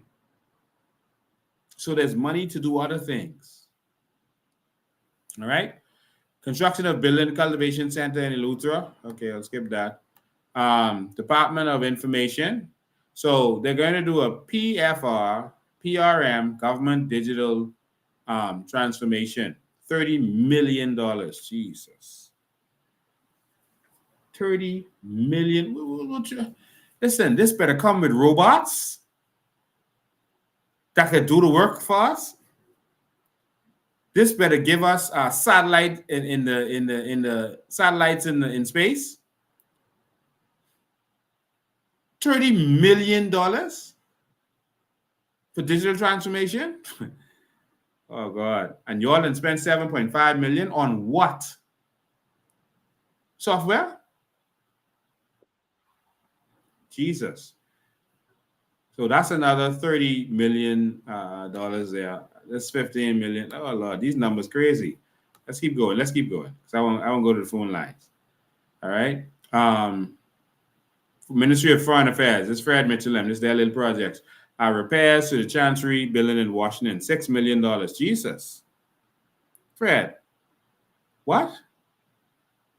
Anyway, keep going. Ministry of National Security. Construction of a virtual court, $9.5 million. Jesus. A virtual court? Y'all never hear about Zoom? Or WebEx? Or I could build that for y'all. I'll do it for free for my country. I'll bill y'all a web platform for video calls. $9.5 million, and y'all done spend $5 million. Next, the Ministry of National Security. So no new police cars, no police trucks, no none of that stuff. Expansion of CCTV surveillance system, $2 million. Jesus. Wow. So that's all y'all did for the police. That's all you got in budget for the police, the Ministry of National Security. That's it. Okay, Rob Arms Defense Force. Dry docking. Dry docking of one of their boats, 1.4 million. Construction of 7,500 square foot warehouse for 3.1 million. Wow. All right. Ministry of Works, Family Island Affairs, construction of breakwaters at Junkanoo Beach, Long Wharf, $12 million on Junkanoo Beach. That ain't as urgent to me as fixing the flooding problem in Pinewood that y'all caused. $12 million for Junkanoo Beach, for some wharfs, for some breakwaters. You know what the breakwater is? That's the little concrete stuff that they just put out there. You know that on Montague Beach, they have the breakwaters that go out shaped like a T almost. All right? So breakwaters is what you do to break the waves from coming in strong onto the beach. And the soft sand erosion, etc. 12 million for that? Man, we could put together a team of Bahamians and we could make those concrete stuff or get some rocks from somewhere and dump them in there, make it look good. 12 million? Put you all billing. That must be a 10-story breakwater. You all might as well build a wall to block them people from coming from Inagua to invade our country. All right, construction of nearshore works on the Junkanoo Beach Long Wharf. So that's another $5 million. Jesus. Causeway and infrastructure works in East Grand Bahama. 2.5, good. Flood mitigation, implementation, and infrastructure works in Central Long Island, 2.5 million. Good. Long Island need everything they could get. By waiting until they get to Bay Street. Y'all wait for me, Bay Street coming. Construction of natural infrastructure hazards in Andres. Okay, 2 million. Okay. Shoreline management studies. This is study. Resilient coastal. That's $1 million. Okay, they didn't spend that. Glass window bridge in Lutra, $70 million. They've already spent $20 million. So the budget is 70 million, but I thought they say it was going from 30 to 60. Now it's 70. So they telling you all one thing and putting another thing here. If I'm wrong, please correct me. All right. So $70 million. They said they already spent 20 on the glass window bridge. And if y'all see $20 million worth of work on the glass window bridge, please correct me. Someone from Eleuthera, when I open the lines, please call me and let me know if they've done what you feel is $20 million worth of work on the glass window bridge. They say they didn't spend 20 million. That's what this is for. Of the 70, and they're going to spend 30 and 20 next year and the year after. That's crazy. $70 million for one bridge. Jesus. Ferry Bridge in Exuma, 25 million. Fresh Creek Bridge, 15 million. Glass window bridge, 70. And the glass window don't actually have no glass windows. That's just a bridge. There's no glass. I just want you to know that who haven't been there. There's no glass. All right. So Baratari Bridge, 15 million. Safford Creek, 10 million, and on and on and on and on. All right. And so all these different bridges, 8 million, 6 million here and there. So Crooked Island and Eleuthera, all of these stuff they have budgeted. But of course, if you look next to the line item, they'll say 15 million, but they've done do 3. 10 million, already done 2. 10 million, they've spent $2 million. All right. So that's what Jesus. All right. So let's keep going. Let me go down. Treasure Key, Dock and Abaco, awesome. Sidewalks, they're gonna spend $66 million on sidewalks, so that's money the croonies. All right. New Providence Road improvements, maintenance, $60 million on New Providence roads. They're gonna do 20, 20, and 20 this year, next year, and the year after that. All right. So projected costs. All right. Glass and road improvement, 35 million. 5 million projected this year, then 15. All right. Extension corridor, Milo Butler. They said Milo Butler, $30 million. Not this year, though. San Salvador Road repairs, 24 million. Look at all these millions. All right. West End Road repairs, and see everything they push into closer to elections. See elections in 2025, 2026, and that's when they promising they could do some of these stuff. See how much the numbers get bigger on that line. Construction the roads, keep going. All right, pothole patching. All right, this a lot of millions. So we have a lot of money. It's just how they're spending it that is the problem. All right, Harbor Island, this and that. Okay. I got to keep going. Sorry. Let me keep pushing. I just want to get through a lot of this so you can see it. You can see all these budget line items. It is ridiculous. It is ridiculous. Digitization of Ministry of Works and Family Island Affairs, 1.8 million. Digitization again. All right. Georgetown Primary School. Okay, let's keep going. Keep going. All right. All right, I can't go through all of these. Another 55 million. Let me try to get to the bottom. All right, the total for all of these. Let me get see if I can get what they're talking about. Now they have the public-private partnership justification for construction of this hotel. I'm sorry, this prison.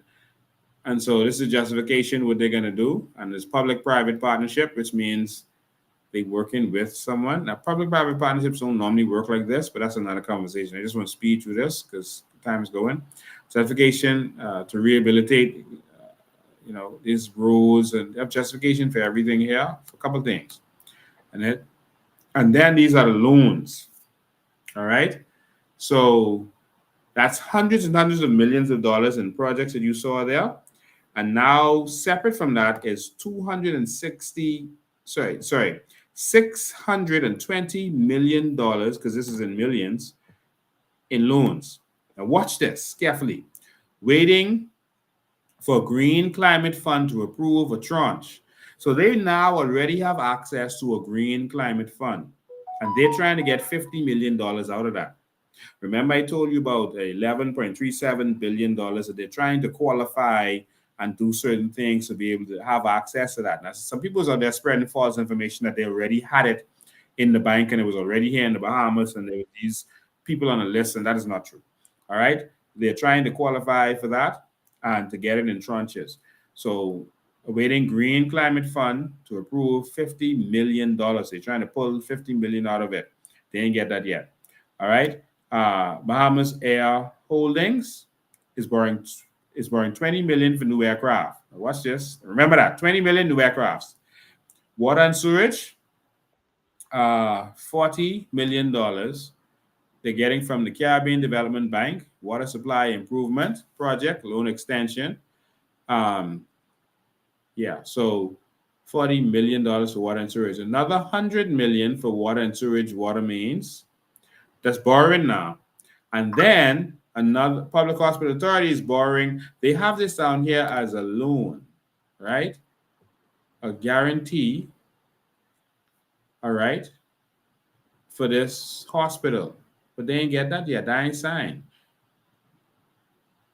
Bahamas Power and Light is borrowing another $100 million that we have to pay, all right? And then the Airport Authority, $20 million for new aircraft. Now, hold on, wait. So Bahamas Air Holdings getting $20 million for new aircraft, and the Airport Authority getting $20 million for new aircraft. The Airport Authority buys planes. Someone please help me with that. Maybe they do. And I'll be the first to admit that I don't know them to buy planes. So they have here on this official budget, the paying people $20 million for new aircraft for the Airport Authority and $20 million for new aircraft to Bahamas Air. It may be perfectly legitimate, but come on. All right, we want to know exactly what's going on. All right. They also had a budget in here to show how much money they send to each of our islands. Like Harbor Island is now getting, instead of 380 million, they're getting the 400, not million, 380,000, they're getting the 400,000, and the different islands where these islands send millions of dollars to Nassau and they get back hundreds of thousands, which is ridiculous. Some of that is in here, but I gotta let me stop there and start to take your calls and let you be a part of this conversation. I just wanted to go through that because most times Bahamians don't read, and a lot of it is because they don't understand a lot of the numbers and they don't know what they're seeing. And so my duty, as I've always committed to, is to making sure that I educate the Bahamian people on what's really going on and when politicians are tricking them. All right, so let me take these phones off of silent. And the phone lines are open, 803-5995. You can talk about anything that I've talked about today from the beginning, from Millie and all of them. Also, there's a YouTube story about a Bahamian judge that's going around. And I think all of you should watch it as Bahamians so that you can take the information. I've gotten the original information from the persons involved. These are some serious allegations. And these allegations, I mean, that's embarrassment to our judicial system. I've had bad experience in our judicial system, very bad experience. But of course, now this is on an international scale. All right, so good evening, you're live. I am awesome. How you doing, man? I'm doing great. Great. Happy belated birthday. Thank you, man. Appreciate it. I listen to this. I just hurt my head, man, because I look at this and I say, like, how you would, with a straight face, present $11 million for a gym? What? What? For a gym. Like, what? For a gym? No, man. I mean, I remember when we was growing up. I mean, thanks for doing those defense. Thanks for doing defense, but it wasn't this bad. I mean, this is just ridiculous. Wow. This is just ridiculous. I mean, if they take a little couple hundred, maybe a couple $1,000 off the top. These people trying to get rich on one gym. Come on, man. This stuff is just crazy. I mean, my head hurting. Please go to my head hurting. This stuff that should cost a fraction. Yeah. I mean, they even trying to hide the fact that they're teaching from you. Yeah.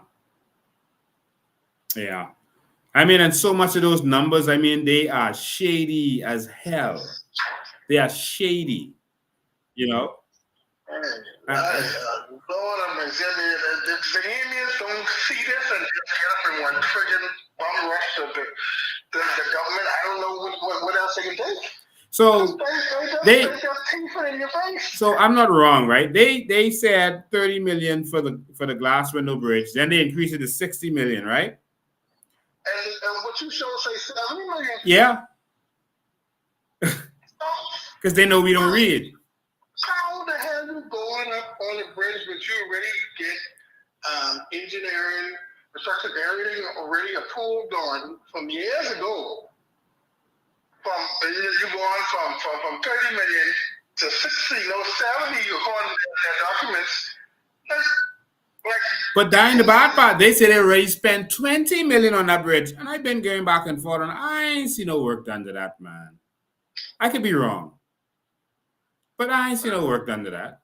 And they saying they didn't spend, what, 20 million? No, but I mean, at some point you gotta ask the question.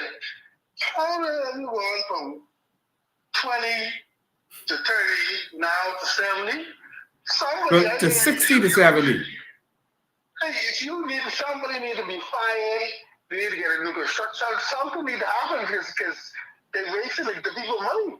If in fact this is true. And the airport authority buys planes. I could be wrong. I really want to know. The airport authority has an airline. Well, I don't know. So it looked like they tried to get two set of $20 million. So they put one loan in the name of the airport authority. The next loan is going to be in the name of Bahamas Air. We just need to get this $40 million. I mean, two loans for the same thing.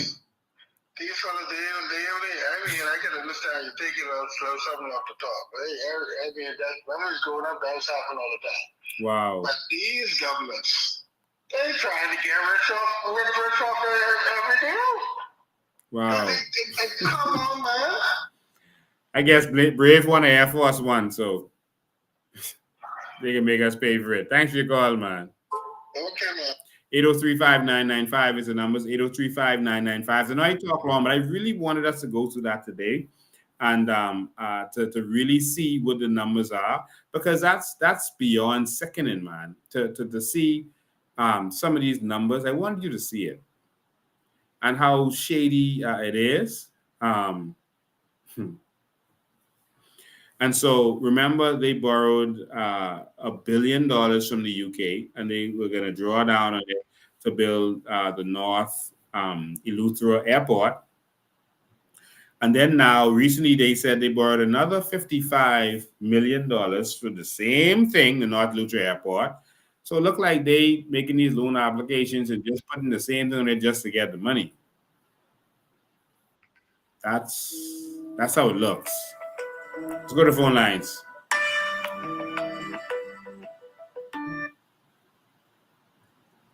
Good evening, you're live. Hey, good evening. Can you hear me clearly? Yes, we can hear you clearly. Good. But it was the budget reading of your feed today. What line call you? Call And I'm wondering about several things right now. I have a couple Yeah. questions I want to ask. I want to have an innocent. The PLP of today, are they the same PLP of the building in an era? No. These ones hate the PLP. You know, Brave had left the PLP when Ingram them left, and you know, it's like the whole PLP is gone. Remember, he was against Pinlin's daughter running, so they're against the Pinlin PLP. Fred Mitchell actually, what did he burn? The Constitution, the flag, whatever. I think it's the Constitution. Yeah. And he was against Pinlin hardcore. You know, became an F&M senator or appointed by the F&M. So these aren't real PLPs. Chester Cooper is an F&M. And the F&M was taking too long to, I just want to make sure I explain this to everyone. The F&M was taking too long to ratify him. And so the PLP came and grabbed him up. And so he's an F&M, has always been. Him and the whole, what do you call it, Chamber of Commerce crew, Marlon Johnson and all of them was F&Ms together. And so him, Chester, Brave, and Fred Mitchell, the people running the PLP, they're in the real PLP, Pinlin era PLPs. Go ahead. So can you corroborate what I'm actually trying to do? My next point to you is, remember Mr. Pinlin said he was going to fight for ownership for the Canadian side. The PLP, whatever PLP, you think they still in that? Or you think they've lost that Well, Brave has already said he's not going to empower Bahamians. He's not going to let us benefit from our economy. So that one over. Okay, so I think that needs to be reinforced to the people, because you're talking something that is supposed to happen under the Pinlin era as an ownership. So this ain't nothing new. And so we can all comfortably say that the PLP failed that mantra long time, because, you know, it is still the PLP, even though they say they appear to be strange. They failed us in ownership. So what's the problem? What do people understand? They can't tie it all together, or is it just me? What they do is they try to keep us uneducated, so we can't read these things and understand it, and so they could keep raping and robbing us. And that's why my job is to make sure that we do this, and our job is to get our family and friends involved and make sure that they know what's going on. All right? Well, I'm happy that you're reading the budget, because honestly, it makes no sense. Oh, one more question before I go, Mr. Bain. Go ahead. The VAT that was introduced 5 years ago, can you tell me if we know the full amount that's collected to date, and is it working for our country? Well, I'm almost out of time. When I do my next live, I'm gonna break it down for you. But yes, they have the full total amount that was collected, and no, they've not paid down the debt. Is actually in this document. You can see how the debt was paid down, and it wasn't. The debt actually increased. It increased since the minister's administration, and so until now, it's still in the same place. Well, it's increased. It isn't the same. And so Oh, they're not doing what they're supposed to do with the VAT, etc. But I didn't have time to go into all of that, so I skipped okay. over All some right. of that in the document. But we have more of Okay. these conversations. But Well, thanks for your next time, call. please explain the deficit between 4 years ago and now. Please let Definitely, I people will. know. Okay? All All right. right. And so there's a couple of things. Caller number 2, I'm coming to you right now. A couple of things that we can do with this with the budget that is there. 20% of our budget goes to interest payments. 20%, over 675 million. All of that is in the document. I had to speed over it. 20% just interest. That's what we get liquid every year. 20% of our budget goes to just paying the interest on our debt. Jesus. All right. We can do things to mitigate that interest. Refinancing, etc., so that we can take money from that. It would be a huge saving. We have ways to mitigate it from 5 to 10%, and we would have huge. I mean, we'd make hundreds of millions of dollars that we could use for other projects. All right, administrative fees and operational costs that we're paying.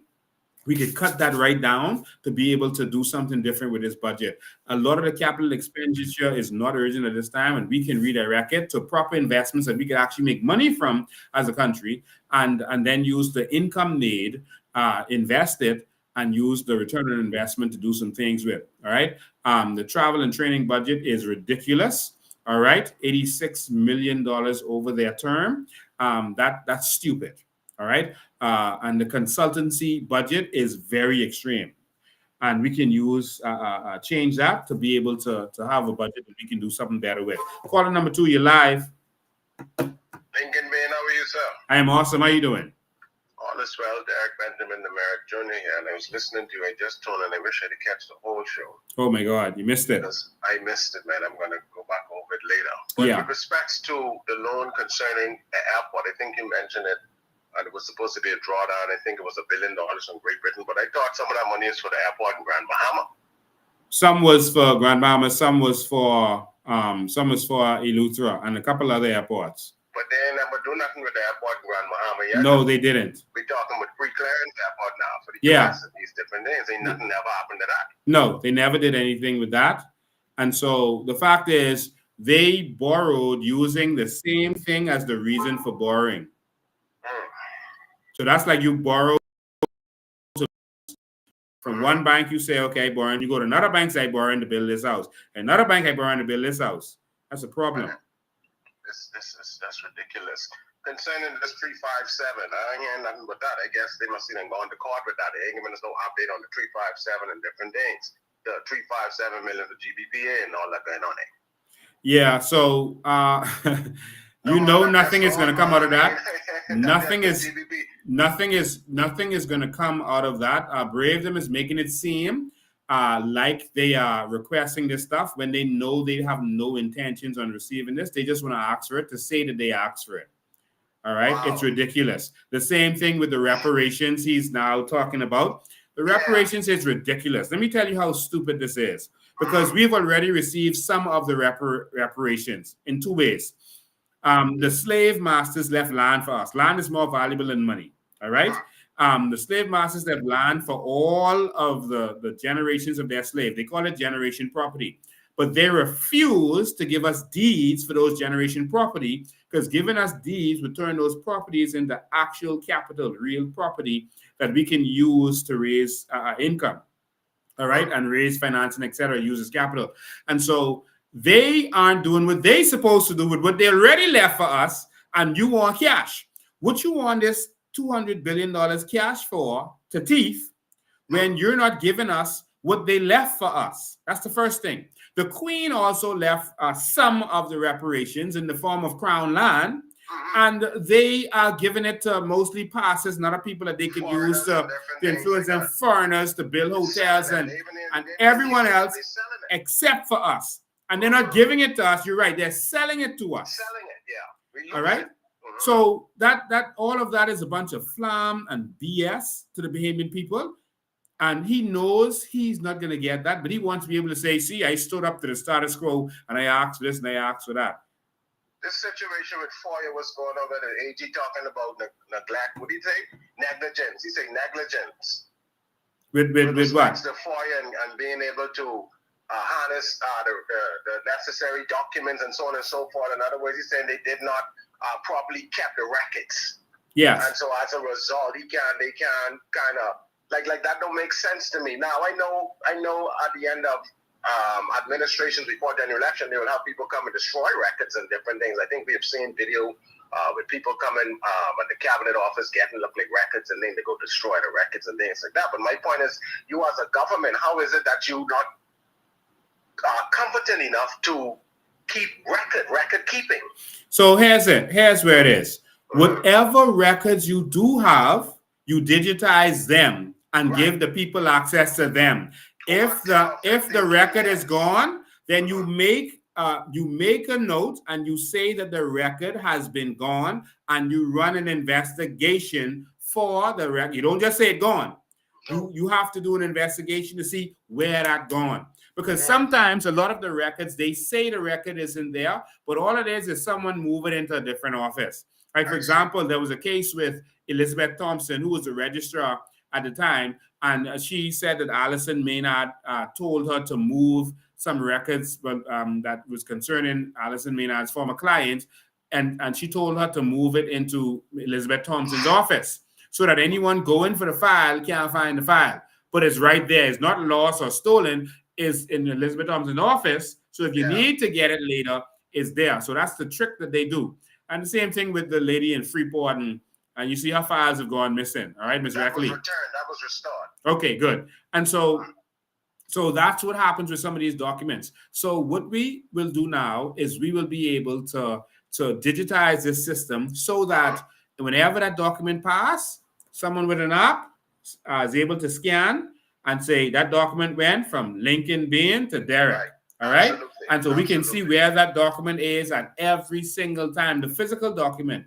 But it's not the physical document that you need. They will have digital records of it, and they will be able to pass that. And if the physical is moved, there's and I've built systems like this, and I use it for my business. All right. Every time $1 pass, you go in the app and you pass that and you sign. You use your finger and you sign to say that passed from one person to the next. All this stuff can be done. They don't want it done. They don't want freedom of information because they want teeth.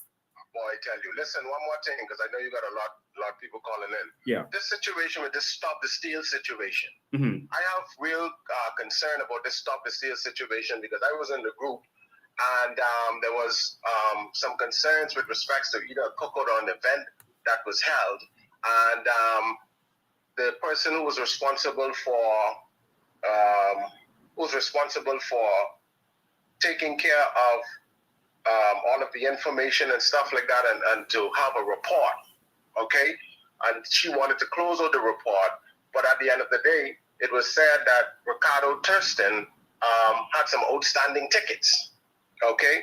And I queried them to. What do you mean outstanding tickets? Like he sold the tickets and didn't bring in the money? He got the tickets and didn't bring in the money. Oh, all the tickets. Yeah, all the tickets. You understand? And so the report was held up because of him.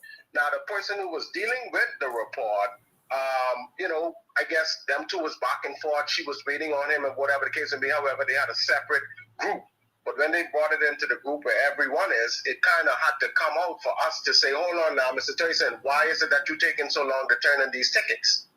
You understand where I'm coming from? You see? And so if you're going to talk about a platform, talking about stop the steal and different things, I'm not saying that Mr. Tyson is a thief. I'm not saying anything from the negative connotation. I'm not trying to get caught up in a liable here or nothing of that sort. My point to you is, Mr. Bain, I questioned him on it today, asking for transparency. Okay, because for some reason it looked like it was swept under the rug. Asking him for transparency, how much tickets it was, what is the dollar value of those tickets. You understand where I'm coming from, right? And he removed me out of the group. Oh, wow.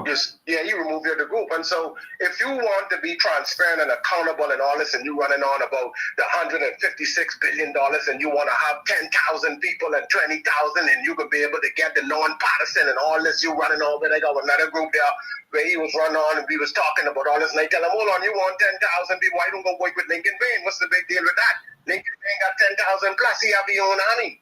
You understand where I come from? Go boycott Lincoln Bay and a different thing because you only want to push this bill through the House and get it passed and implemented and blah, blah, blah. You understand where I'm coming from? This stop the steal situation look like this is going to be a problem. You understand? Because if he's the leader of Stop the Steal, and at the end of the day, we already have problems to do with respect to couple tickets. You understand what I'm saying to you? Where the report was unable to be concluded, because of you delaying, not wanting to turn the tickets in. And every time people ask you about it, you have a problem. Now I'm asking you about transparency and you to move me out the group. It's a bunch of foolishness. Oh, wow. I hope you're saying like this VMAR situation where he looked like, listen to me, Lincoln, I tired of this foolishness going on inside this country where these people popping up from here and there and everywhere and they ain't serious. Yeah. You understand? You was the most serious one thus far. We saw what you did with respect to Winkia Komalafi. She didn't want to work with you. You understand where I'm coming from? And so at the end of the day, you remove her as third party and you became the third party. You understand? A strong third party. You understand where I'm coming from. You see? And so I'm just sick and tired of different people popping up and different things like that and all that going on at the end of the day. They ain't serious. And then we look election call and we get the bad end of the stick and different things like that. Yeah, I'm not in the group, so I don't really know a lot of stuff you're saying. I know. Well, but people who in the group listening, they know what I'm saying. Okay. It's all facts. Well, I should say I was not allowed in the group. Persons asked for me to be in the group, and he said I can't be in the group. I don't know why. But I will say that I didn't understand when I heard there was a cookout. I didn't understand what you was raising money for. If you're drafting a bill to take to the House of Assembly to give to a politician to table, you don't need money for that. We've done that over and over. And so I don't know what you're raising the money for to pass a bill to a politician. Now, if you're saying there was some kind of lawsuit like what the Patriots did, I understand why it's money for that. You pay the lawyers. But in this case, the whole fundraising thing didn't seem to make sense. Unless you're trying to draft the bill and you got to pay someone to draft the bill. But you do that the other day. You only with Frederick Martha buying them and they all table the bill and do things. Yeah. But he said he was drafting the bill, so there's no one to pay. So I don't know. But I don't think you should be. I don't see what the fundraising is for. They said they wanted to have town halls, travel to family islands, et cetera, et cetera. We've been doing that. We've been traveling, having town halls, educating people about the carbon credits and about immigration and all of these things. We've been doing that. And so you're repeating the same thing over and over. But I mean, whatever is good for them is good, I guess. I just get a message just came in right here. And it's talking about the outstanding ticket numbers. And it's saying it's 50 tickets were distributed to Mr. Thurston, Ricardo Thurston. Okay? And those tickets value $294. $294. Okay? And he failed to turn it in. So if you fail to turn in $294, boy, what you up to, what you dealing with, what you trying to do with this legislation? I think your numbers is wrong. How we go? The tickets was $15 and up. So if it's 50 tickets, that's $750 at least, because there was different prices for the tickets. So chicken, fish, steak, remember? And it started at 15. Okay. So 50 times 15 is 750. Okay. Yeah. Well, what they say now? 50 tickets were distributed. The tickets were honored. Funds yet to be received is $294. So maybe he must be paid some funds based on what this stating here, because it's saying the funds yet to be received is $209. So maybe it's the balance of this thing. I don't know. You understand? But in any event, it's a whole bunch of mess up, and I don't understand. If you're going to talk about Stop the Steal and you talk about this credit money and all this every billions of days, you understand what I'm saying? Right now, the Bayman people see we sick and tired of the foolishness, Lincoln Bay. That's the thing. Yeah. And we have to now look at these things in its initial attempt to begin and to start, so that we can say, now, hold on now. You're saying this is the route we going. We need transparency. We need accountability. You understand what I'm saying to you? Yeah. If you're talking about all these things, we want to check these things now before it blow up, and then before you know it, you have this draft and different things, then somebody done buy it from you and all that kind of stuff and a whole bunch of mess. I ain't saying that's what he's planning on doing. I'm just saying these things is possible to happen. Yeah, I want to say this to you and everyone else. You know, a lot of different groups want to form out there to go and agitate the PLP and the FNM or whatever. Listen, we should be tired begging them. They are not going to do what's right. I don't care how much people you bring out there. They are not. They are not going to do what is right for the Bahamian people. We have to go and take this government and remove them, and then do what is right. That is the only way. All right. So I'm encouraging all of you. I don't know how you operate. I say to myself, I say this point, then give me something to prove to these people, you know. You understand what I'm saying? When people might think you want something else, you will fix the problem. You understand where I'm coming from? That's what you want. You really want to fix this problem because you could see it so clear. I gotta live in this country. My children gotta live here. No, exactly. But you remember now, these people now declaring over us that we are the average. I don't know why they're doing that. And I say to myself, okay, if I'm a the average and you saying everyone is a the average nationally, as a nation we are the average. That means the politician is the average. That means the bankers is the average. The doctors, the lawyers, everyone is the average. You understand where you're coming from? Yeah. While you might have achieved your credits and you might have achieved your degree and so on and so forth, apart from that, nationally, as a nation, you understand? We are the average. They need to do something about that. Why are they trying to dumb us down and don't want us to have the necessary curriculum so that we can become? And I think that's already, you know. Yeah. All right. Thanks for your call, man. Thank you. All right. Yeah. So again, ladies and gentlemen, I don't know, what he's talking about with that Thurston thing, or whatever they was having in that group. I never understood what the cookout was for, and you don't have to raise. This is my opinion. You could say I'm wrong. You could say, well, this why he's raising money. That's fine. But I didn't understand. It was being explained that they're raising money to draft a bill to pass the PLP MP in order to pass it in the House. Now, Brave already said he is not giving us the Sovereign Wealth Fund, one, and he took it from us. That's like going to the man who robbed you and saying, this a petition I want you to give it back. That ain't gonna happen, man. All right, we have to go and take the House. We have to go and take back what they stole from us. All right. So that's what I want to do. 803-5995, 803-5995 is the numbers. Also, I had an interesting conversation in the food store. I ran into Naughty today. So just so all of you know, Naughty, I ran into him and his wife in the food store in Quality Market, City Market. And, he was offended. He showed me that he was still offended over a comment made where there was a march that was supposed to happen. And he had, someone on he brought this up. He had, someone on the show promoting the march, and the persons donated to the march, but the march didn't happen. And he said that we were saying that he took the money, and he wanted to be clarified that he didn't ever collect any money. He didn't collect any money, and that it was just on his show being promoted. And so he wanted to make sure that was clear. Now, he has his own show, and he could have clarified it on his show, but I'm also going to do that here. I don't know him to have taken any money. I know that persons did donate to the march. I personally know of 2 or maybe 3 persons. I personally know of them. I've seen it with my own eyes of persons who did donate to that. And then the march didn't happen. I mean, that happens. So, but Naughty wanted to, and again, those persons that I saw didn't give anything to Naughty. All right. So he wanted me to clear that up. He was very offended. I mean, he was in my face, almost like aggressive. He was, shouting and carrying on bad in the food store. But of course, I was calm and cool, and his wife was too, and she was trying to tell him to calm down. It seemed to be a big deal to him.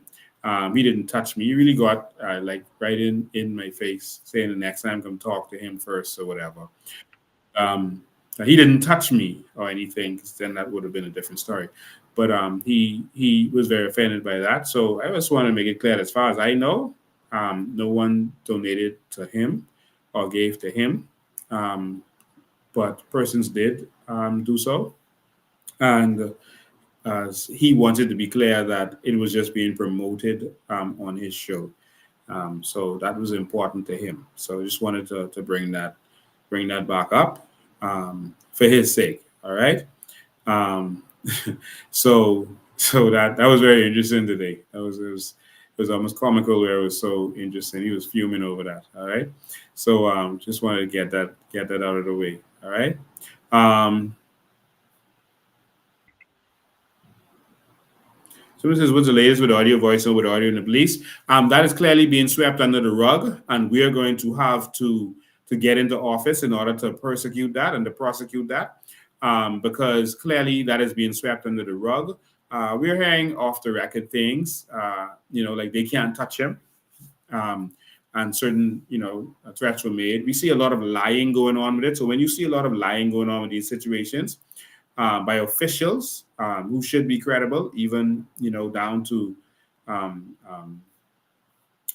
person saying that he was on suspension when we could see that he was right there on camera, um, working when they said he was on suspension. And on top of that, they try to say it was an old picture, and so then we played the video on this live, and we haven't seen her since, and we hope we don't see her ever again because she literally clearly lied to the Bahamian public about that when he was right there, and we knew that he got transferred to headquarters to work with her, and so that was interesting. Yeah, so that's your answer for that. And so we just got to remove these corrupt governments and get rid of them. Again, there's a YouTube going around about a Bahamian judge, and you need to go and watch that.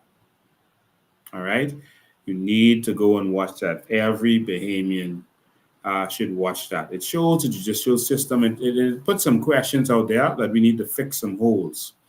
All right, they are saying some things like there's conflict of interest and some other stuff that's going on. I want you to watch it for yourself and then come to your own conclusion about it. All right, because it is serious, and if the allegations are true, I don't see how the judge could remain. They even showing stuff where the judge is her name that she swore in is not. They're saying that is not her name. It's a different name she swore into when she swore to be a judge than what is her actual name. And so, based on that, anyone who was a part of any case with her, they're saying that she's not sworn in properly. And there's a lot of stuff that they presented. The video is more than an hour, but they are thorough. They broke everything down and showed all the documents. So, Jesus, go on YouTube and look for that. All right. All right. Go on YouTube and look for that. That is serious. All right. And so it's right there. I see people already passing it around in WhatsApp. So if you're in a WhatsApp group, tell them to share it around and see what's going on. All right. So I know, anyway, I'll leave that there. All right. All right. So again, the video is about the judge called Indra Charles or Indira Charles, but Indra Charles. Um, and so I can't verify anything they said, but there is a video being circulated about Indra Charles. All right. And so it's some serious accusations, and it's a person's claiming to be from the United States that are tired of the corruption in the Bahamas that are saying that they posted this stuff. All right. So go and watch it for yourself, and we'll talk about that another time. But I gotta end this here. It's ice cream time, and so I gotta end this here. And so, um, wow. So we had a lot to talk about today. We touched on a lot of stuff. But we'll go live again on Sunday at 5. Remember to tell all your family and friends Sunday at 5. And there's a lot of people who are not on social media and they think that we're actually not doing anything. There's some people who only get the information from the news, and so they're not in the know. So make sure your people know that every Sunday at 5 that I'm here religiously educating the Bahamian people on what is going on. All right. Make sure your homework is watch the video. Not saying that the video is true or false, but just saying watch it and you come to your own conclusion. All right. So that's it. That's important. All right. So thank you for that. God bless all of you. I'm doing this because I love you and I love my country. and that we have to save this. This is the only country we got. This is the only nation we got. All right. So again, go watch that video. And if you want to see my full speech that I did, my leadership speech yesterday on my birthday is on my YouTube page. On the Facebook page, they blocked it after about 35 minutes. The audio goes away, but the full audio is on my YouTube page. So you can go on Lincoln Bain's YouTube page and you can watch it there. All right. Thank you. Thank you to all of you. God bless you. We got to save our country, and only what you do. And again, everything that we're doing takes funding. Every party, even Trump is a billionaire and he's getting donations. All right. Everyone has to get donations. And so, again, these are the ways that you can donate to the organization. Don't just say you support. This takes funding. This takes money. If you believe in it, put your money where your mouth is. So that's one of the links. All right. That will take you to GoFundMe. And this is the other link that will take you to directly to where you can pay here in the Bahamas. So if you are here in the Bahamas, you can use this link. All right. This link right here. If you are in the US or the Bahamas, you can use this link right here. All right. Support the movement. A lot of people haven't been keeping up to date with what they're supposed to do. And the office in Pinewood is open every day, I think from 9 to 3. And so it's open every single day. So you can go down there, and if you want to make payments, pay your membership, or give donations, you can go right there and do so. But do it online. All right. Do it online. You can, wherever you are right now, you can actually scan these barcodes or click on the link that you saw showing up just now. Please support the movement. All right. We got to make this happen. We got to continue doing what we have to do. All right. So we're doing this for all of us. So support the movement. I don't care if it's $5. You waste $5 on stuff every week. You could take once a week and you could say, listen, let me give $5 to the party. Let me give $1 to the party. Let me give $10 to the party. Let's make sure that this happens. All right. So these are the links. You're seeing it wherever platform you're watching this on. The links are popping up right now. You can click on the links or scan this QR code and it'll take you there. All right. So the GoFundMe is for if you're in the Bahamas or any other country. And the other link is for if you're in the Bahamas only. All right. So please, you can see what we're doing. We're fighting for the Bahamian people. We don't get paid for this. It takes a lot of our time. We spent 2 days with one young lady making sure that she got justice, and we're going to see what happens with that. But we spend a lot of time. We have to travel to Family Islands. We have to spread the message everywhere. And so it's only going to happen if you help us to make it happen. So every little bit counts. Don't think that your little bit is not going to help. Whether it's $5, whatever it is, we need your help to get this done. So God bless you. We love you.